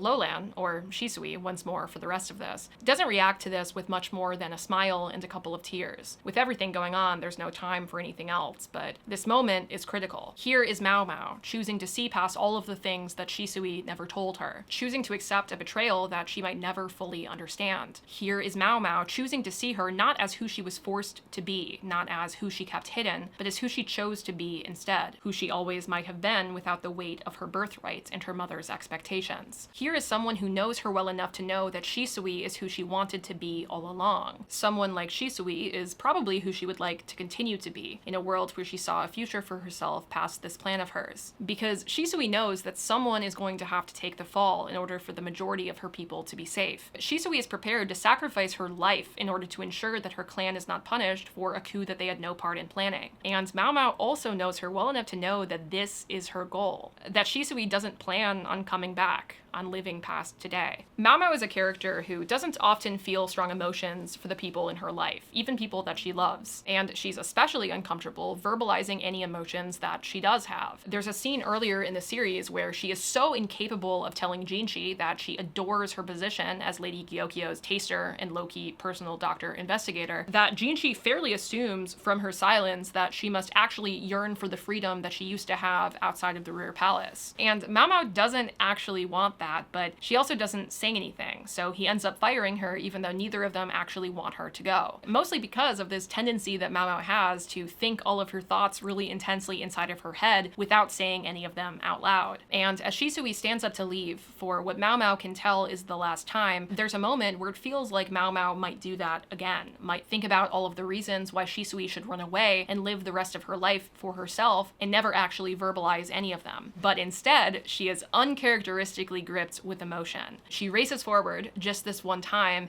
and actually says what's on her mind. What's up? So my voiceovers of this scene got contents ID'd, probably because they're too good. Like, I can only imagine that it's because they're too good, too accurate, you know? One YouTuber cannot be allowed that much power. But anyways, what happens in this scene is Shisui walks past Mao Mao to leave, and Mao Mao thinks about how she's only really ever looking after herself, and she doesn't know why, she doesn't know how, but she can't stop herself from reaching out to Shisui as she's trying to leave. Platonically, of course. I mean, it can't mean anything more than that. But she ends up grabbing Shisui's sleeve, and Shisui's like, dude, stop, let me go. I have my responsibilities. I have to, like, deal with this. And Mao Mao says out loud, she's like, forget all of that. Forget your responsibilities. What about you? And then Shisui whimpers a little bit, which you should feel bad that you're not getting the extended cut with my voiceover whimper. And then she asks Mao Mao to imagine that there's a poison in front of her that she would only have one opportunity to drink, and she's like, would you drink it? To which Mao Mao responds, duh, like, absolutely I would. Oh shit. And Shisui's like, yeah, I bet you would. Mao Mao understands exactly what Shisui is saying because Shisui is speaking Mao Mao's language. Shisui casts herself in metaphor as the poison taster, taking that first sip of toxic wine so that way the royal concubine that she is protecting is safe, allowing herself in this actual world to be cast as the evil mastermind if it means her people will be spared. But still, and I cannot emphasize to you enough how out of character this is, Mao Mao refuses to let this stand. Back towards the beginning of season 1, Jinshi gave Mao Mao a silver hairpin, and this is the kind of gift that could mean anything. Mao Mao also received a hairpin from the concubine that she served under, and in that case it represented that she is favored by and loyal to that particular circle. But a hairpin in this era can also be an expression of romantic interest, and it's at least clear to the audience that that is a big reason why Jinshi offers his, or at least if it was more complicated than that when he gave it to her, that it became representative of his romantic interest down the line when he started begging Mao Mao to wear it. When Mao Mao is kidnapped, she ends up, by chance, having the hairpin with her. She had made a promise to Jinshi that she would wear it in exchange for some help that he'd given her a couple of episodes prior, and she's able to keep it through the whole journey and into Fox Village. Later on, Shisui brushes Mao Mao's hair and puts it up for a festival that the two of them attend together as this sort of bizarre respite from the drama of the kidnapping. Shisui wonders in this scene if she could have Mao Mao's hairpin if she asked for it, and Mao Mao is like, not a chance, thinking that if Jinshi found out about it, it would cause too much trouble. Eventually, Shisui ends up giving Mao Mao her own hairpin a while later to match. At this point, her identity is as good as revealed. There's a sense of regret in the way that she caresses Mao Mao's hair, not just after styling it, but again before she leaves the room. And there's no mention of what the implications of this gift might be, but they're the same implications. Whether friendship or favor or romance, this gift of a hairpin means something, certainly to Shisui. And so, when much later, Mao Mao reaches out for Shisui again, a second time. Second part of the scene, Shisui's leaving for real this time, and Mao Mao is like, fuck, I need to think of something, and she races after Shisui to the door once again, physically grabs her a second time, and then Mao Mao is like, at least let me wish you good luck on this voyage. And she goes to the back of her bun, and she pulls out Jinshi's silver hairpin, hands it to Shisui, like, it's dangerous to go alone, take this. And Mao Mao, when she gives it to her, she's like, you have to promise to give it back to me one day. It was a gift. And Shisui's like, you know I'm going to sell this. And Mao Mao's like, yeah, I do know that. and that's fine. And she goes and tucks the hairpin into Shisui's robes because she has too much shit going on in her hair. It'll just look ostentatious. When Mao Mao makes the decision to give Shisui Jinchi's hairpin, she is also fluently speaking this language that only two people who know each other well can share. Yes, Shisui will probably sell the hairpin. Shisui, who was always on the lookout for the best deal. And she'll have the chance to sell it because she will still be alive to do so. And it'll make it back to Mao Mao, maybe, or maybe it won't. But in either case, it will have served its purpose. It will have been that stroke of good luck that gives you a reason to live. There are no mentions of what the implications of this gift might be, but one more time, they're the same implications. This particular hairpin is a physical representation of Jinchi's romantic love, Jinchi's desire to protect Mao Mao, and it means something.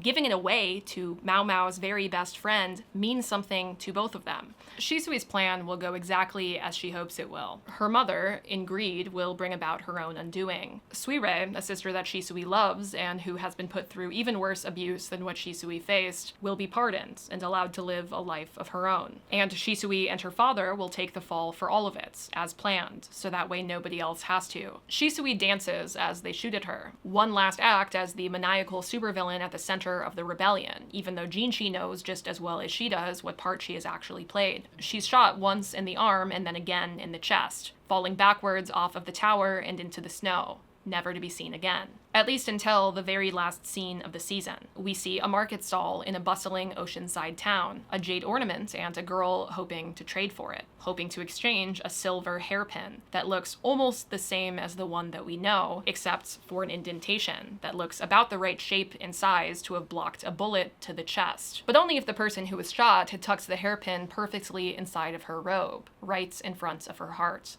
I'm hopeful that with my description here, I don't have to go too much deeper into convincing you that this is a good example of doomed yuri. What I said earlier is true. Unlike with MADOKA MAGICA, where the subtext might as well be the text, this actually is subtext. I mean, look at the rest of the series for all of 3 seconds, and it's obvious that Jinchi is endgame, is more than likely the only game. But man, this particular subtext, at least for me, was really loud. The Apothecary Diaries is a story about consent. It's about generational trauma and abuse, but it's also a story about identity, about who we're allowed to be, what we're allowed to want for ourselves. Shisui and Mao Mao challenge each other as foils, one born at the pinnacle in golden handcuffs, never allowed to enjoy an authentic life, and one born destitute, forced to live as cautiously as possible if it means protecting herself from the consequences of her disposability. Shisui inspires Mao Mao to fight for her anyways, out loud and inconveniently, even though fighting for anything is one of the last things in the world that Mao Mao is interested in doing. With Shisui, Mao Mao is able to say her quiet, complicated thoughts out loud. She's able to make herself vulnerable, to ask Shisui to do her the favor of staying alive, and to do Shisui the favor of never looking for her if she does, of letting her live a life as free and unburdened as she's always dreamed. Shisui survives only because she carries Mao Mao's gift, her very loaded gift of a hairpin that was given to her romantically by someone else. Shisui survives because she carries that gift when it matters the most, and it literally protects her heart from a fucking bullet. And they're wives about it. They're wives about it for a full season, and then they never see each other again. And that's just how it goes sometimes. This relationship that the two of them have, as well as their friendship with Xiaolan, is the closest that we ever see Mao Mao to other people. Of course, it's taken away from her. Of course, it's ephemeral. It's not meant to last forever, but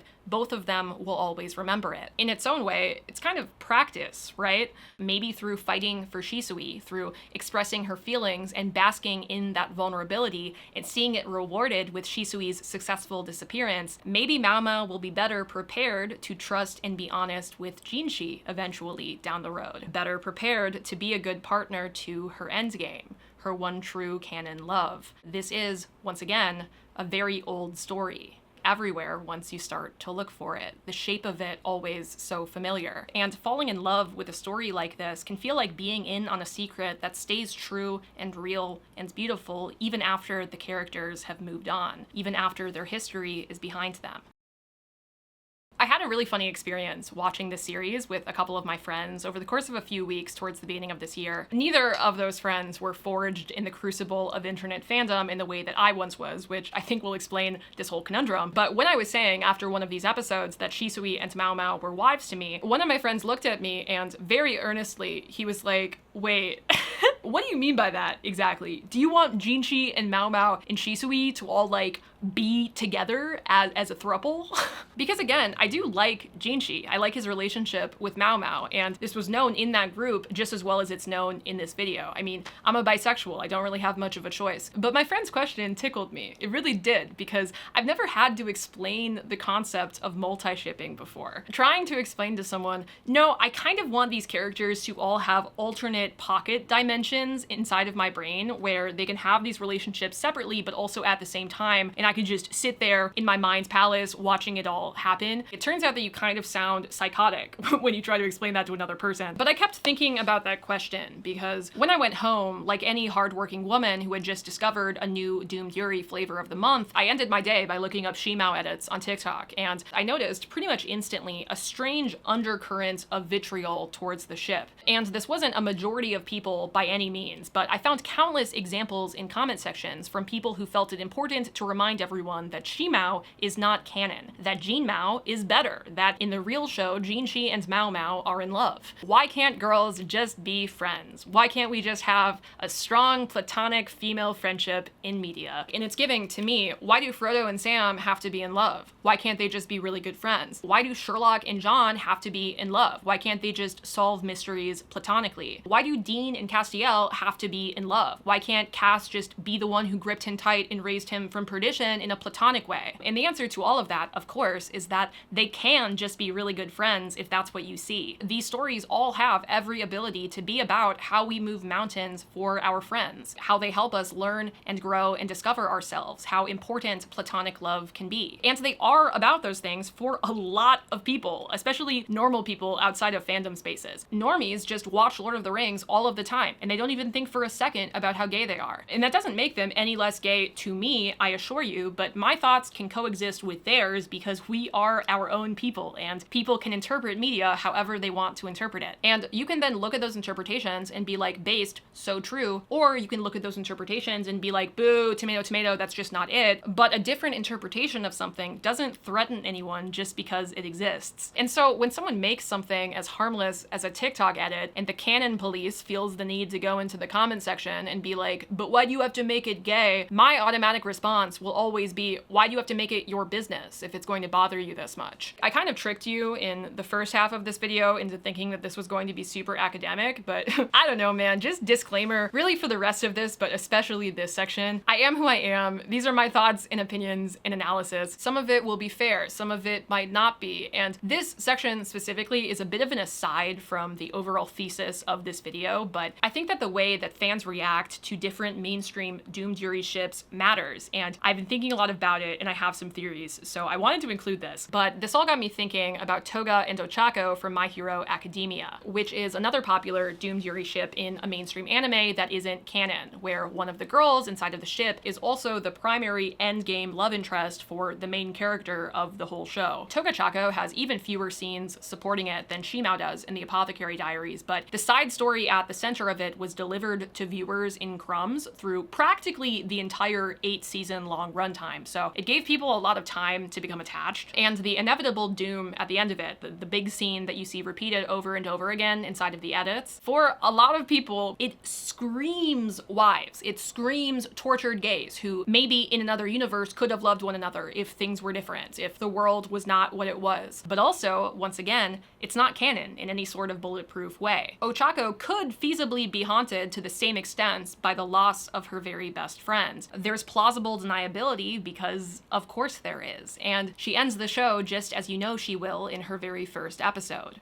with Midoriya. Just like with Shimao, there does exist a small faction of people who want to be cops in the comments about whether or not Toga Chako is allowed to exist. They want to express their opinions about whether or not it's canon, as if that's what the edit was debating by existing, and also as if that really matters, like, at all to the fan experience of a work of fiction. But I do feel like it's a little bit different for Toga Chako. And I feel like for the most part, the people who are defending that ship inside of TikTok comment sections are kind of fighting ghosts. My Hero has always had a ship war vibe inside of its community that makes people, by default, extremely defensive, and you see the legacy of that here. But there's not really anything to fight with Toga Chako. People aren't really debating actual people so much as they are debating one Tumblr post that they saw last year that annoyed them. The canon ship in My Hero is Izu Ocha, and these people are quoting things that Izu Ocha fans get slammed online for actually saying. They're fighting that one homophobic guy who gets like 2 likes in their replies, and they're getting 11,000 upvotes doing it from other people who are also primed to be on the defense. But Shimao, man, Shimao has people making full TikTok posts with 50,000 likes about how much it sucks. It really brings out the anger and defensiveness in people in a way I find fascinating, directed towards such a niche ship. And I'm going to provide you, in this video that started with actual cited sources, a crackpot anecdotal theory to explain at least some of what I think I see going on here, so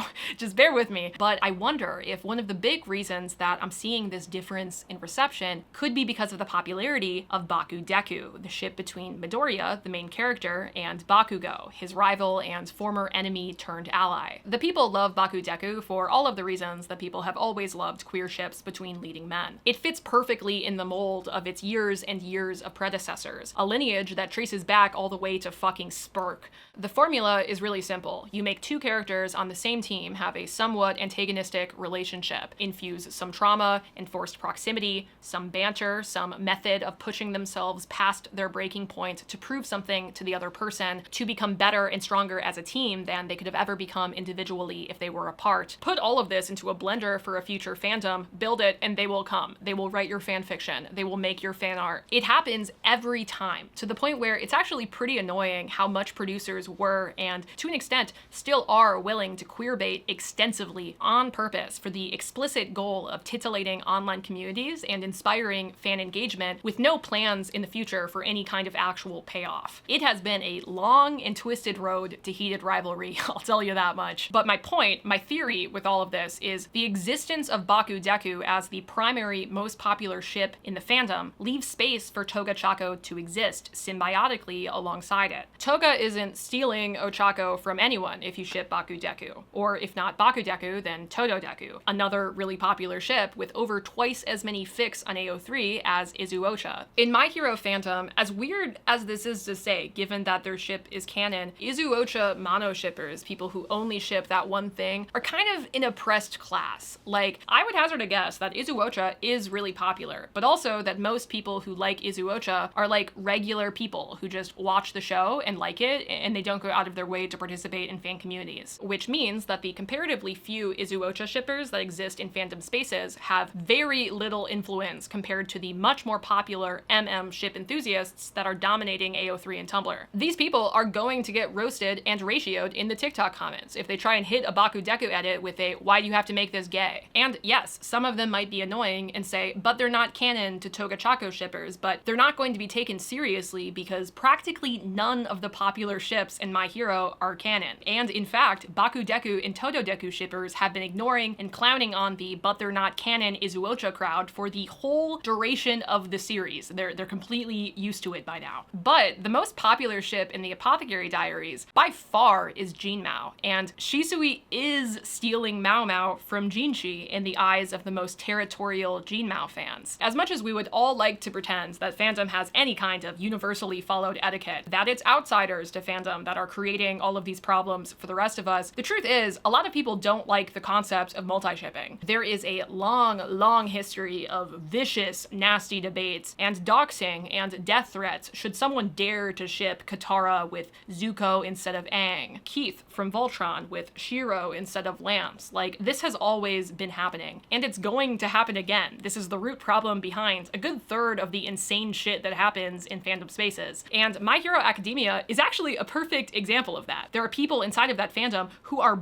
bonkers. Baku Deku versus Kiribaku versus Todo Deku versus Izu Ocha, dark time times. They were like divergent factions at war. You get sorted into one at 13, you filter your AO3, you take up arms to fight, and you do not interact with the enemy. And still, even then, even through it all, it always kind of felt to me like Izuocha was the boring vanilla bean punching bag. And I think that as a result of this legacy, even the Toga Chako haters that I was able to find aren't really saying, reminder this isn't canon, as a reason for why they think Toga Chako sucks. They just say it's toxic. They're like, oh, Toga's a serial killer. She's evil. She's not a good fit for baby girl Ochako. It's pretty rare that you'll see a top-level comment or a post that's like, well, Ochako's with Midoriya, because for a lot of the fans that are participating in these discussions, who are commenting on these TikTok edits, they already imagine Midoriya inside of a different non-canon queer couple. And that's what I mean when I say that the people who are defending Toga Chako's honor inside of these comment sections are mostly fighting ghosts. They're dunking on these annoying hypothetical takes that are routinely clowned upon by the entire rest of the fandom in order to maximize the upvotability of their comments. And they get a lot of upvotes doing it. New outfit early because my microphone died last night, I didn't realize, but it's not really that Shimao is that different from Toga Chako. I think that the two ships have a lot of similarities. And it's also not like fans just magically became more toxic inside of the Apothecary Diaries fandom specifically. One thing that's true about fan communities in general is that there will always be some minority of people who will be toxic all of the time about something. There will also always be some minority of people online who will take every opportunity to like spit on you and be homophobic. So it's not about whether toxicity exists, it's about where it manifests and where it's directed. And the overwhelming popularity of Jinmao means that even though the vast majority of fans are like cool and grass-touching and peaceful, the toxic minority who are not are going to see Shimao as like a tumor to be removed, a demon to be exorcised if it means protecting their precious OTP. And because they can, they're going to hold up the canon like a shield, like a crucifix to ward off the gaze. And I think that they can do that with relative impunity without getting clowned on en masse by the rest of the fandom, in part because Shimao doesn't have a symbiotic mainstream yaoi ship that leaves room for it to exist. Toga Chako does.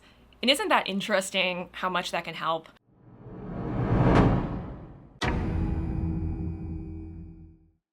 This is the part of the video where we are going to briefly leave Japan, but don't worry, we're going to come back. Season 6 of Buffy the Vampire Slayer is pretty controversial among fans. Tonally, it represents a pretty significant departure from the rest of the show. Seasons 1 through 5 are at times intense and serious, absolutely, but season 6 is outright bleak. It's dark, it's gritty. It still has sexy vampires and a healthy dose of CW drama, but also Buffy is reckoning with the philosophical burden of what it means to be alive. The existential horror of having to like wake up every day and work a job, which is hard enough for the rest of us, even if we don't also have the complex web of trauma that Buffy has developed through her lifetime. Buffy is different, and her outlook on life is different, and she doesn't like it. She's self-destructive and miserable, but she doesn't know how to stop being those things or how to go back to the way that things were. But Buffy's not actually the point here. Instead, I want to talk about Willow and Tara, who in the year 2000s became the first long-lasting sapphic couple on US network television. There were a couple of other queer women on TV prior to that, even queer women who kissed, but they simply did not exist on TV in principal roles. They didn't get to be main characters with relationships that lasted for longer than a couple of episodes. But Willow was different. Willow was a main character, one of the 3 most important people in the whole show. And Willow and Tara were the real deal. They got like 2 full seasons together as an established couple. In the early 2000s, when positive sapphic representation was basically zero. Sure, they wouldn't get the privilege of hooking up constantly on TV like all of the straight couples on Buffy were constantly doing. Instead, we get them doing such gay things as casting spells together, and levitating, and sweating a lot, like a suspicious amount of sweating while casting spells together. But they do get an actual on-screen kiss, an actual on-screen scene in bed together during an implied morning after. And there's never any doubt that their relationship is legit. It's actually normalized to a remarkable extent for its era. In Buffy, Tara and Willow falling in love is just about the most natural thing in the world, which is why the decision to kill off Tara towards the end of season 6 is so controversial. Willow and Tara up to that point had been dealing with some problems in their relationship, mostly related to Willow's growing dependence on magic. And Willow had started to do some things because of that that were pretty fucked up, that could be considered outright abuse. I mean, I mentioned that this season was pretty dark, but at this particular moment, things are on the mend. Willow is realizing that she's been making mistakes, and Tara is forgiving her. For a second, for them, it really feels like everything is going to be okay. And then Tara gets shot through the chest.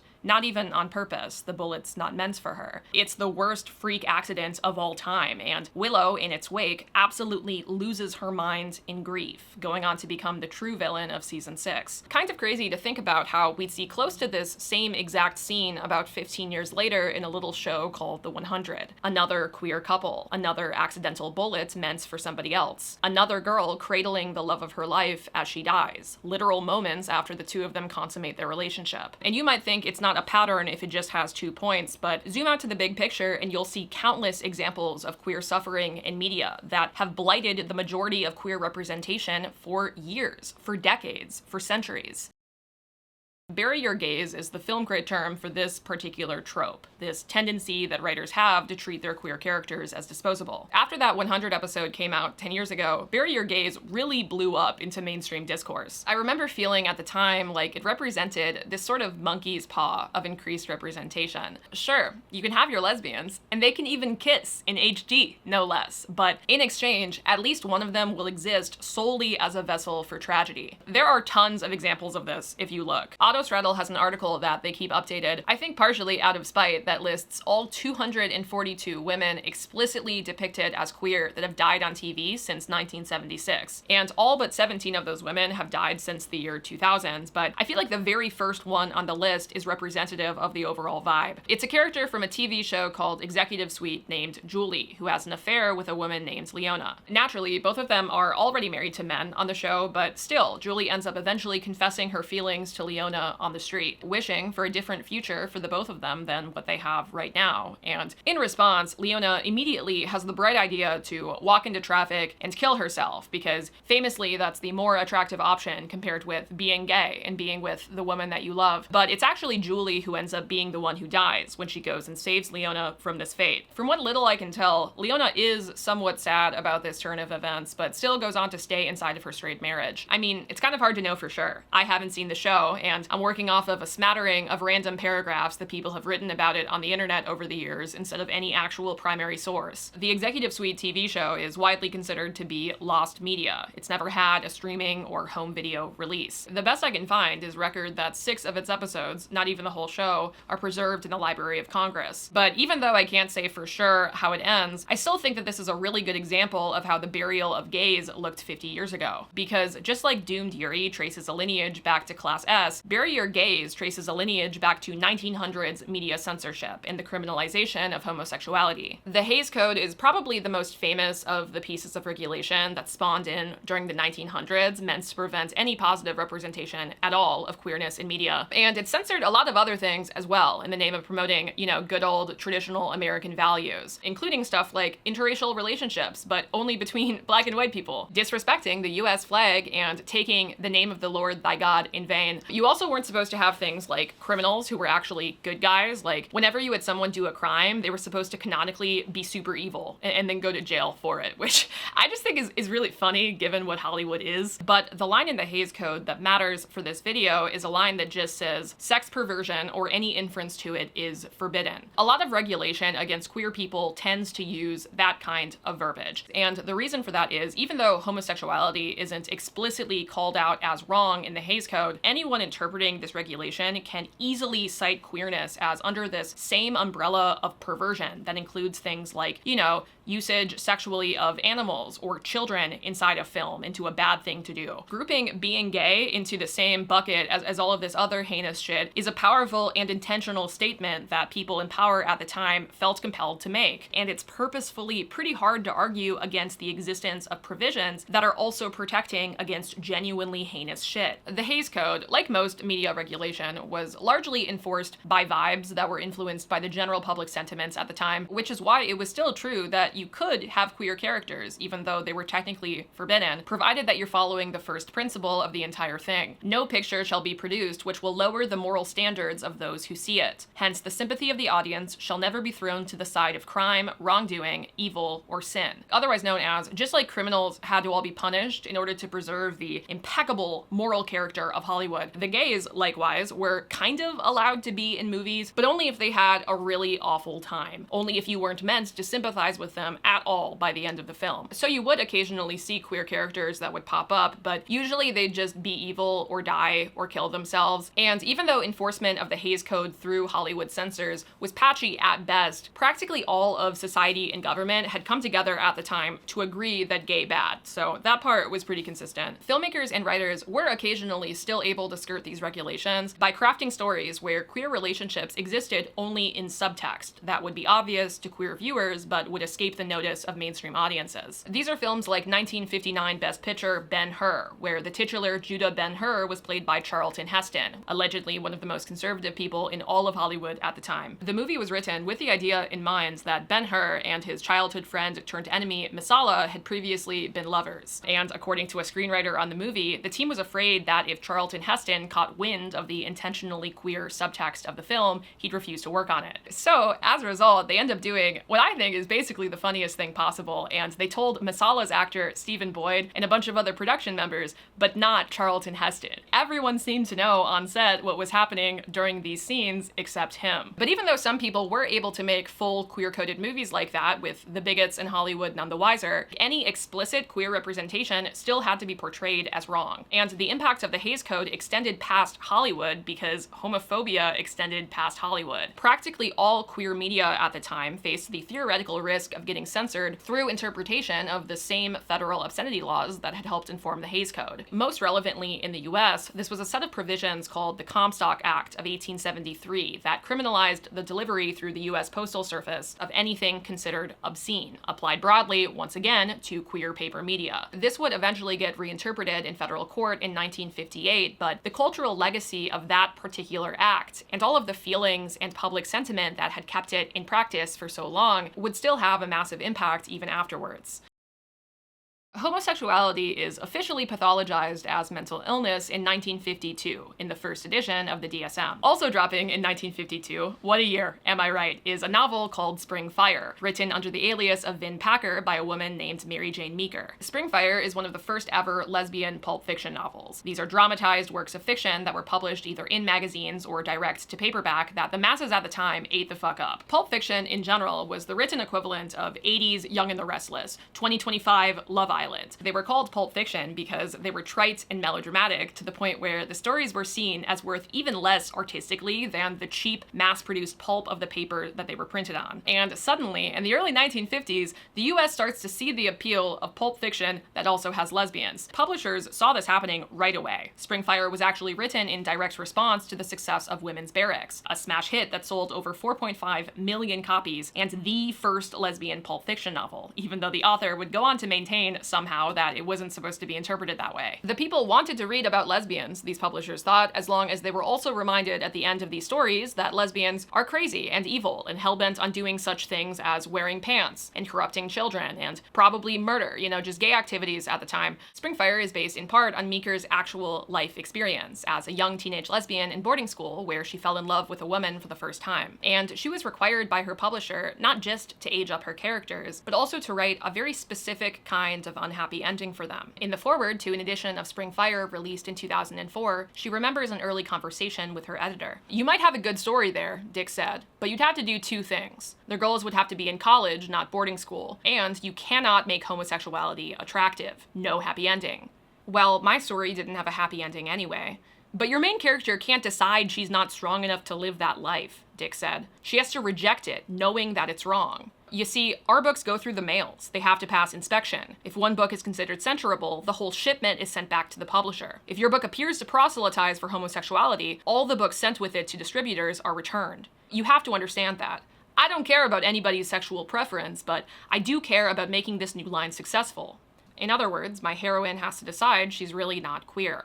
That's it. And the one she's involved with is sick or crazy. And that's what happens in Spring Fire. It's a book about a girl named Mitch, who pledges a sorority and has a brief affair with the older and more experienced Lita. All the while, she's also dealing with a campus rape culture that was as real then as it still is now, and she's slowly working through the idea that she might only be attracted to women. That is until the ending, when Lita and Mitch are caught hooking up by other members of their sorority, and Lita is swiftly hit by a car and maybe brain damaged. Mitch realizes in the wake of this that she was never actually gay, and in fact that she never loved or particularly cared for Lita at all. And then Lita, to cap it all off, is institutionalized. As Mitch walked, she thought of Lita, hazily, as though she were someone she had known a long, long time ago. She knew that if it had been any other way, if Lita Taylor could have been helped, and could have at that moment walked there too, and known the peace in the twilight, and the first hints of frost on the grass and bushes surrounding Cranston, Mitch would have wanted that, because it was true what she had told Lita yesterday. She didn't hate her. She didn't hate her at all.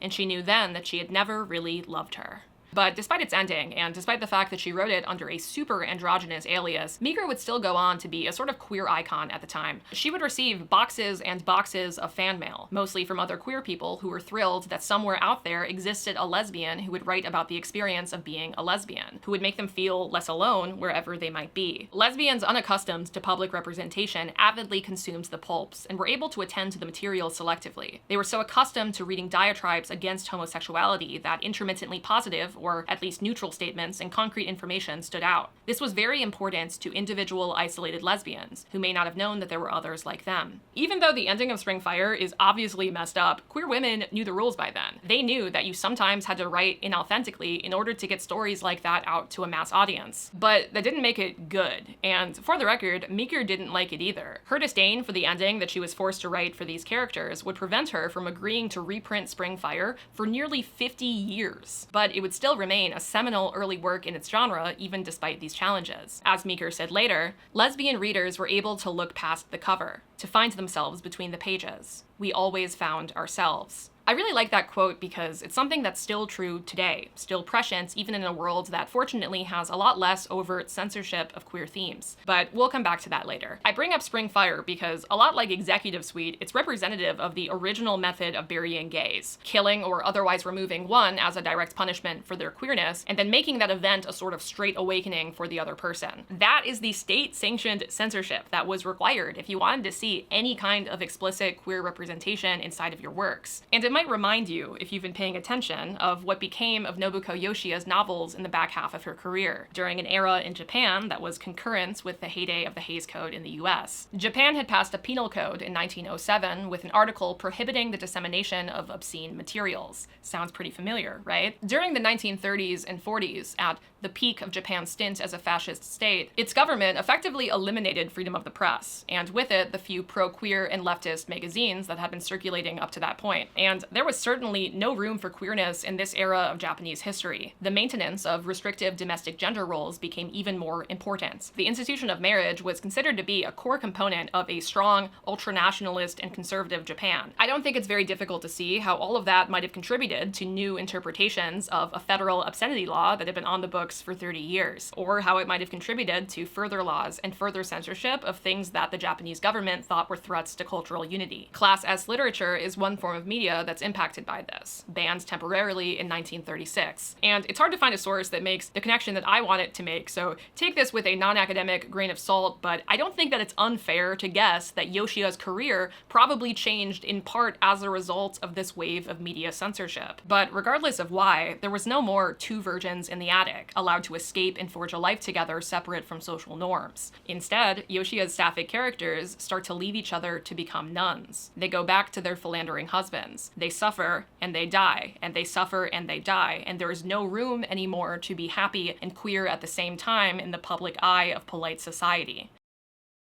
The obvious difference between mid-century buried gays and the buried gays of the 2000s and the 2010s is that it's not illegal anymore. At least in the US, you can be gay now and you probably won't even get hate crimes for it. It's amazing. And in 2026, obviously, you can look around at the success of things like Heated Rivalry and Arcane and Heartstopper. I mean, Princess Bubblegum is out here kissing Marceline in the finale of Adventure Time. That's a kid's show. And it's easy to take that for granted, but the concept of there being canon gays in a kid's show would have driven 1950s Congress absolutely mental. I mean, it probably still drives large portions of 2026 Congress absolutely mental. But even 10, 15 years ago, representation was not where it is today. Bury Your Gays went viral for a reason. It was a pattern. It might not have been required for queer characters to meet tragic fates anymore, like it was in the 1950s, but they were still dying, and a suspicious amount of the time, they were dying right after doing a gay thing, as an immediate consequence, intentional or not, of their queerness, as something close to a punishment. And you guys really thought I would go this whole video without mentioning it, but I will never forget how I felt hearing about the events of the last 3 episodes of Supernatural. Mind you, once upon a time, I was a 12-year-old on Tumblr, running a modest 3,000 follower Supernatural blog. I unironically called myself the ultimate cast girl, with a little exclamation point between ultimate and cast girl, because that's just how we did it back then. I wrote poetry about Destiel. My ask box was titled Sell Me Your Soul and had lyrics in the sidebar from Jen Titus's Oh Death. There was a time, guys, when for a full calendar year, I fell asleep every single night to carry on my wayward son, daydreaming in my mind's eye the whole time that I, a 12-year-old girl, was in the back of that fuck-ass car contributing somehow to all of my favorite scenes in the show. Even then, I did not do casual. I was not into things casually. But like a lot of young fans from the early 2010s, I eventually bounced off of Supernatural as I grew up,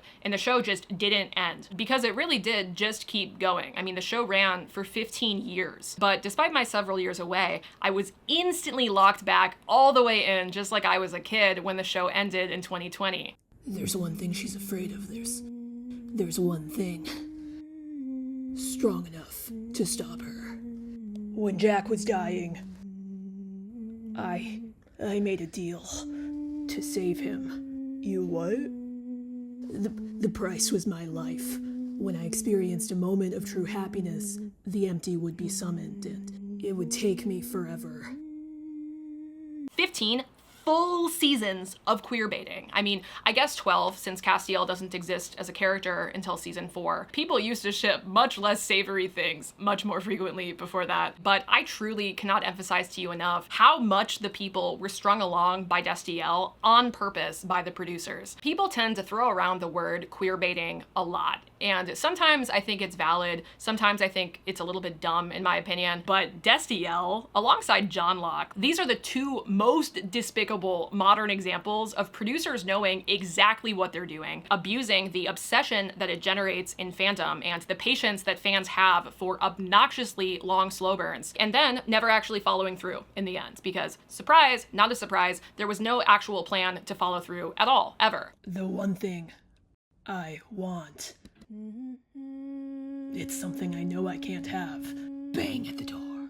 But I think I know. I think I know now. Happiness isn't in the having. It's in just being. It's in just saying it. What are you talking about, man? But in Supernatural, it's actually a little bit more complicated than that, because we get to the end of the show and, surprise, Castiel actually says out loud that he loves Dean. He confesses to Dean. And yeah, Dean looks really scared, but I don't know, man, there's stuff going on. Give him a little bit of time to process it, except, wait, there's no time to process it, because immediately after confessing, Castiel is dragged down to super mega turbo hell, never to be seen again. Why does this sound like a goodbye? Because it is. Bang at the door. I love you. Bang at the door. Time is running thin. Don't do this, Cass. Bang at the door. Goodbye, Dean. What? Yeah. Consuming. He's gone.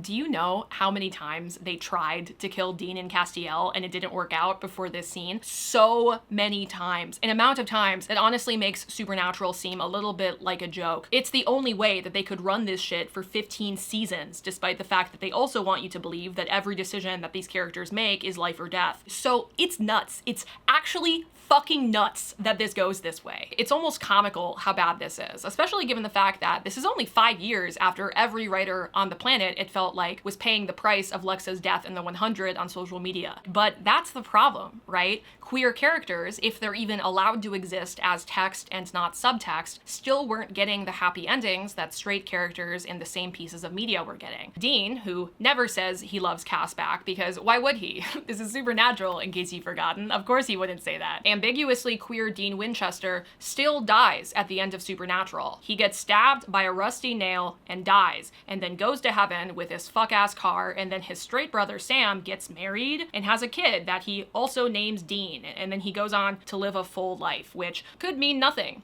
But I don't know, man, sure fits into a pattern, right? It's a continuation of that same mid-century story, except it doesn't have to be that way anymore. Turns out that, yeah, seeing yourself in media at all matters, just like seeing themselves in Spring Fire was meaningful to lesbians in the 1950s, who saw any amount of representation at all as life-affirming proof that they weren't alone. But the quality of that representation also matters. It matters that in the modern day, the characters that we see ourselves in are not just dying or watching their partners die, or hating themselves for being gay or trans. Turns out that if those are the only stories that you have that ring true to the life that you're living, it's kind of hard to imagine that your life is going to be okay, that there isn't something fundamentally broken about you that dooms you to an unhappy ending. Because, in my opinion, the issue of burying our gays has never been just about dead lesbians. The problem, at its core, was that it was the only story that we had. That's the danger. It's not that tragedy can't happen, it's that all queer experiences in media were tragic, that life will punish you simply for being queer. And also, with that so few queer characters also got to be full people, with full lives beyond their sexualities, that had full and meaningful arcs inside of our favorite shows, that occasionally would receive the privilege of a happy ending with the person that they love.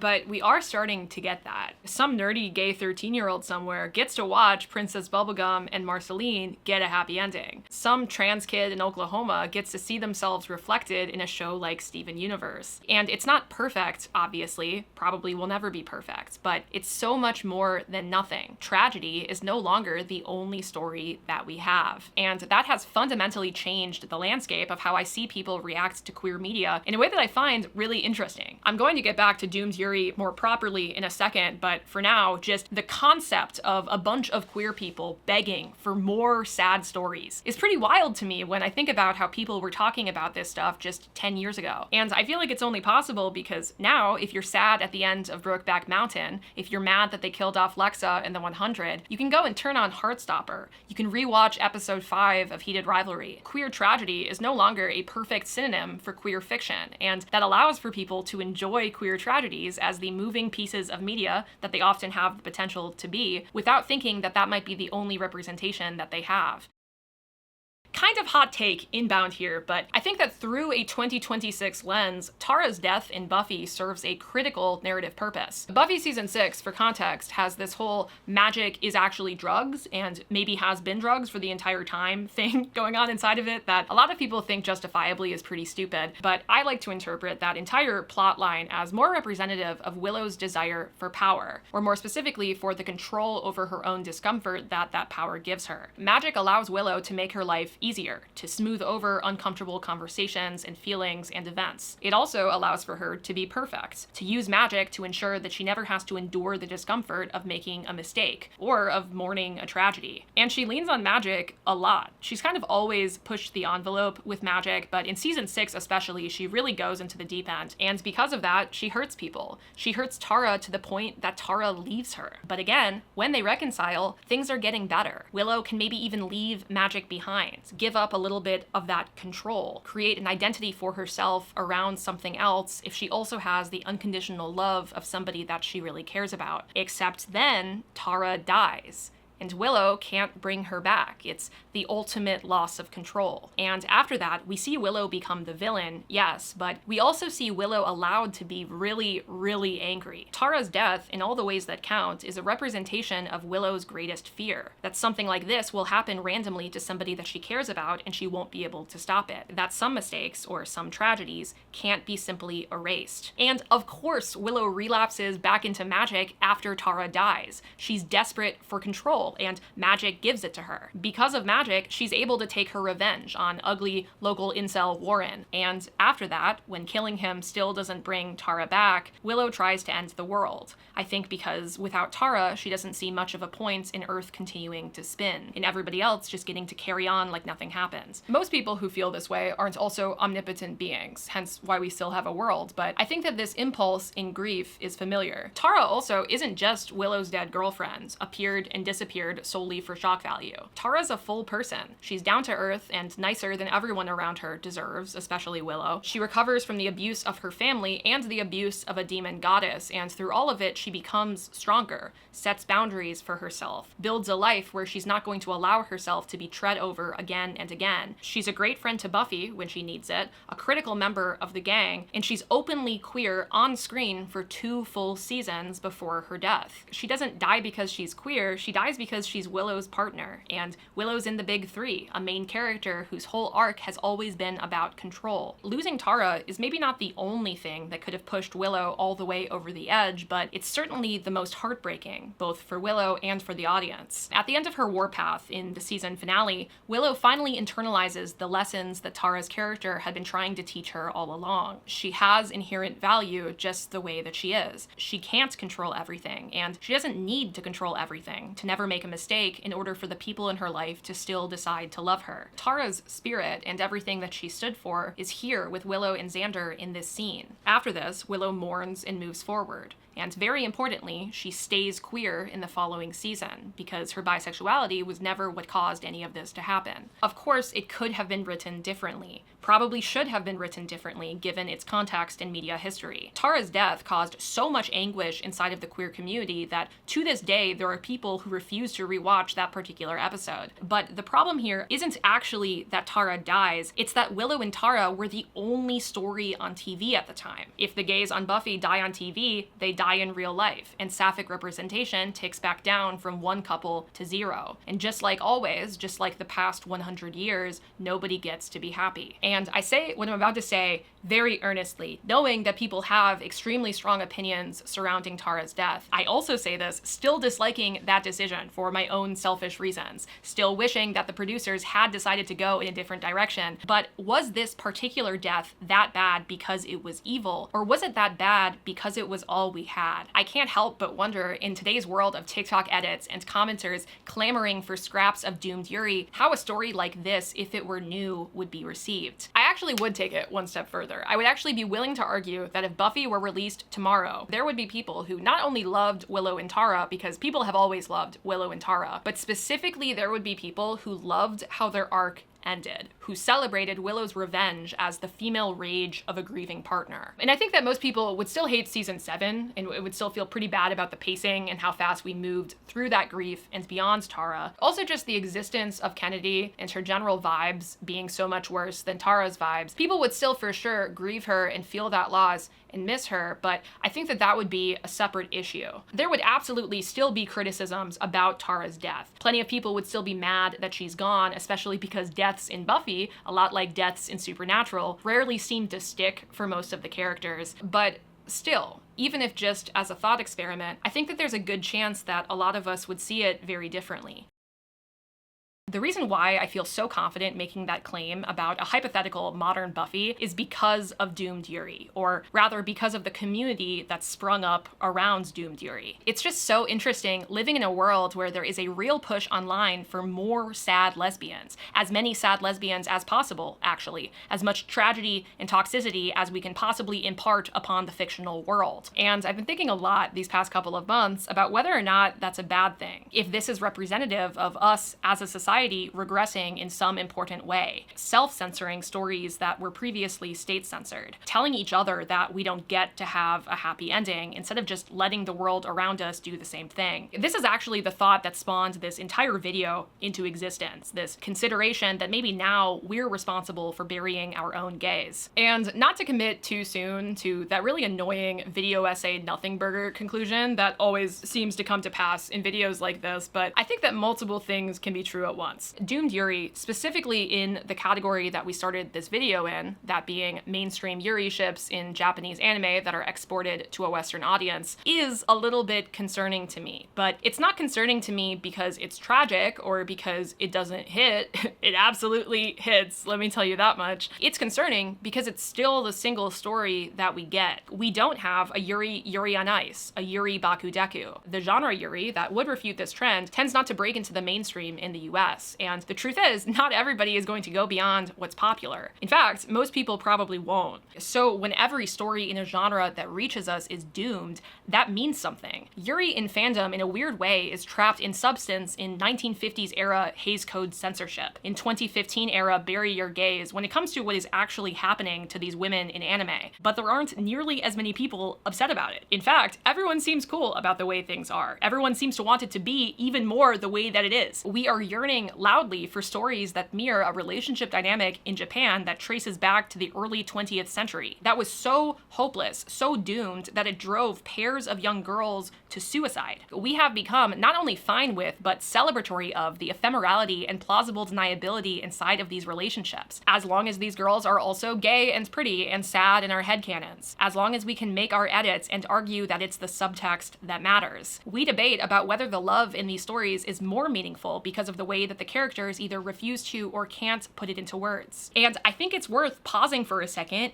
and recognizing that. It's worth thinking about how the way that we talk about Doomed Yuri is inherently going to be in conversation with the way that we have always talked about queer media, the way that these stories have always been represented. But still, that doesn't feel like the whole picture to me. And that's not just me being defensive, because I am also a glutton for punishment, because I also have a massive soft spot, if it's not obvious by this entire video, for Doomed Yuri, because I really do think that there is still something special and different about these ships and about the communities that form to celebrate and mourn them. I could make a whole video on the concept of canon, but I think that stories inevitably change in the hands of their audiences in ways that their writers can't possibly anticipate. And I think that what we're able to find together inside of these communities is just as, if not more meaningful than whatever the writers might have originally intended. It's just as real, honestly, given that it's all fiction anyways, meant to help us understand and navigate our very real lives. It's just as true in Doomed Yuri as it is in real life that tragedy is inevitable, that we'll have to make hard decisions and lose the people that we love. I said earlier that the issue of Bury Your Gays has never been just about dead lesbians, and I meant what I said about how it's also about the lack of other happier endings, but it's also about the lack of queer stories that felt like they were about something more than just tragedy for its own sake. The lack at the time of queer characters who got to have arcs that were about more than just being queer and suffering because of it. And I think Doomed Yuri hits so hard for people in part because these are stories that are about something. And especially with Doomed Yuri that exists outside of the canon, it often feels like both characters have to exist as full individuals within the story. They literally cannot die in punishment for their queerness because to the writers, they were probably never actually queer. And so you have characters that are pushing each other authentically to grow and change and save the world, and their theoretical relationships are blooming in the eyes of fandom as a result. Even for a character like Ochako, who I would argue is underdeveloped as a primary love interest in My Hero, her potential as a character is most obvious when she's foiled across from Toga. It's easy for fans to see, through their canon rivalry, how the both of them are challenged and made better and more real by the other person. And so it's heartbreaking to see them separated, to see Toga sacrifice her life for Ochako, whether you like them together as a couple or not. Madoka Magica is a tragedy, but it's also about how love can literally change the fabric of reality over and over and over again. It's about how we're willing to fight forever against inevitability if it means we're able to protect the people that we care about the most. At the end of Spring Fire, Mitch has already started to forget Lita just weeks after they were together. She wishes the best for her, but she also wonders intensely how real any of it was, becomes sure in the forgetting that it must have never really mattered.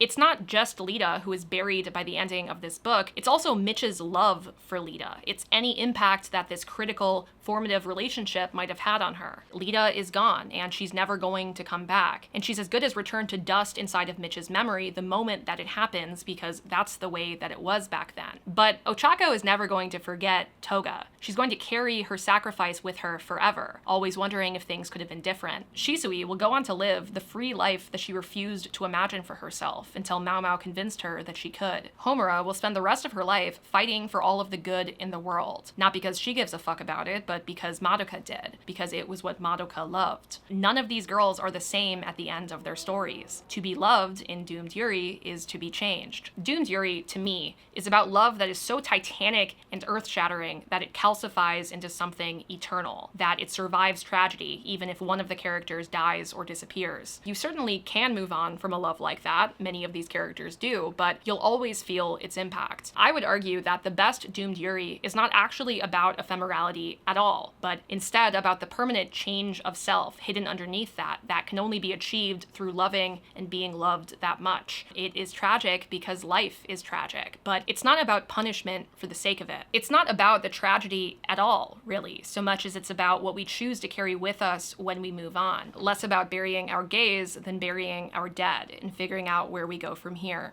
And I think that all of this can be true in large part because even though Doomed Yuri in mainstream anime is still, for the most part, a single tragic story, plausibly deniable and apart from explicit canon, it doesn't exist in a cultural vacuum. A series like Arcane gives us canon lesbians that are extremely sad, that experience practically every imaginable tragedy except for the loss of one another. The tragedy that we have been expecting our media lesbians to have to deal with since the dawn of time. That's the one that we don't get. A new Bridgerton season is coming out pretty soon, and say what you will about Bridgerton, but the writers decided to just diverge from canon, gender bend a character, and make not one but two of the Bridgerton siblings canonically bisexual. They're producing right now an FF Bridgerton season that doesn't even exist in the books, and yeah, some people are mad about it in the way that some people were mad about there being a black Ariel in The Little Mermaid, but it's still happening. We're getting an FF romance season of a show that costs over $5 million per episode to make. It takes a really long time to scroll down the list on Wikipedia of TV shows in the past 5 years that have had explicit queer characters. There are a lot of options. We live in a world, finally, with options. Doomed Yuri is not actually the single story anymore for the majority of Western audiences engaging with these TikTok edits. They don't have to look very far anymore to find something that has a different ending. But it's really important to remember with me saying all of this that all of these gains in representation that we're seeing in media can always be taken away. They're not magically guaranteed to stick around. And in fact, at least on TV, there's already been a concerning trend downwards. GLAAD releases a report every year on queer representation, and the 2024 to 2025 report listed that there were 498 queer characters on TV that year, which is actually a number that was lower than the record-setting report in 2021 to 2022 by nearly 30%.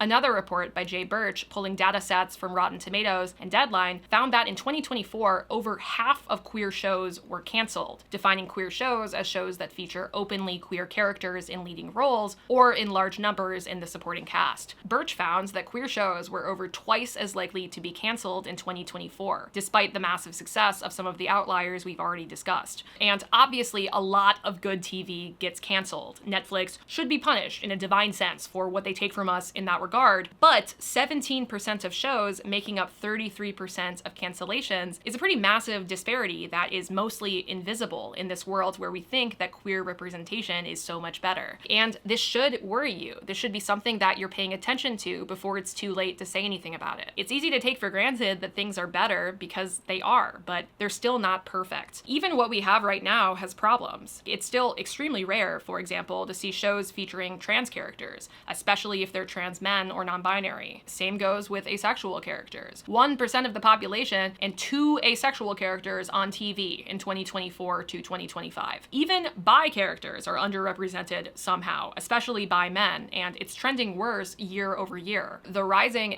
tide is, in a sense, raising all boats, but it's certainly not raising them equally. When this is discoursed about online, you usually see people biting back with the generic conservative take that writers shouldn't have to include people whose only personality is their gender or their sexuality, but that's obviously not what people want. What I'm sure that most ace people would like to see, for example, is a character that has a full compelling arc and meaningful relationships who also happens to be asexual. Call me crazy, call me too much a forward thinker matter here, but I don't think it's that insane for everyone to want to see themselves sometimes in the shows that they love. Nobody's out here holding a gun up to big Hollywood and saying, you have to make at least one character in every single movie asexual or else. Like, no one's saying that. It's just kind of crazy that in all of television, there are two characters representing a group of people that make up like 3.5 million people in the United States alone. Out of thousands and thousands of characters, asexual people get 2. I just think that's like kind of a nuts disparity that no one talks about because, again, a lot of it's invisible. A lot of it's hidden behind this rise in representation that we have been seeing in the mainstream. There are so many more queer shows becoming mainstream smash hits, but that doesn't mean that they're hits for everyone.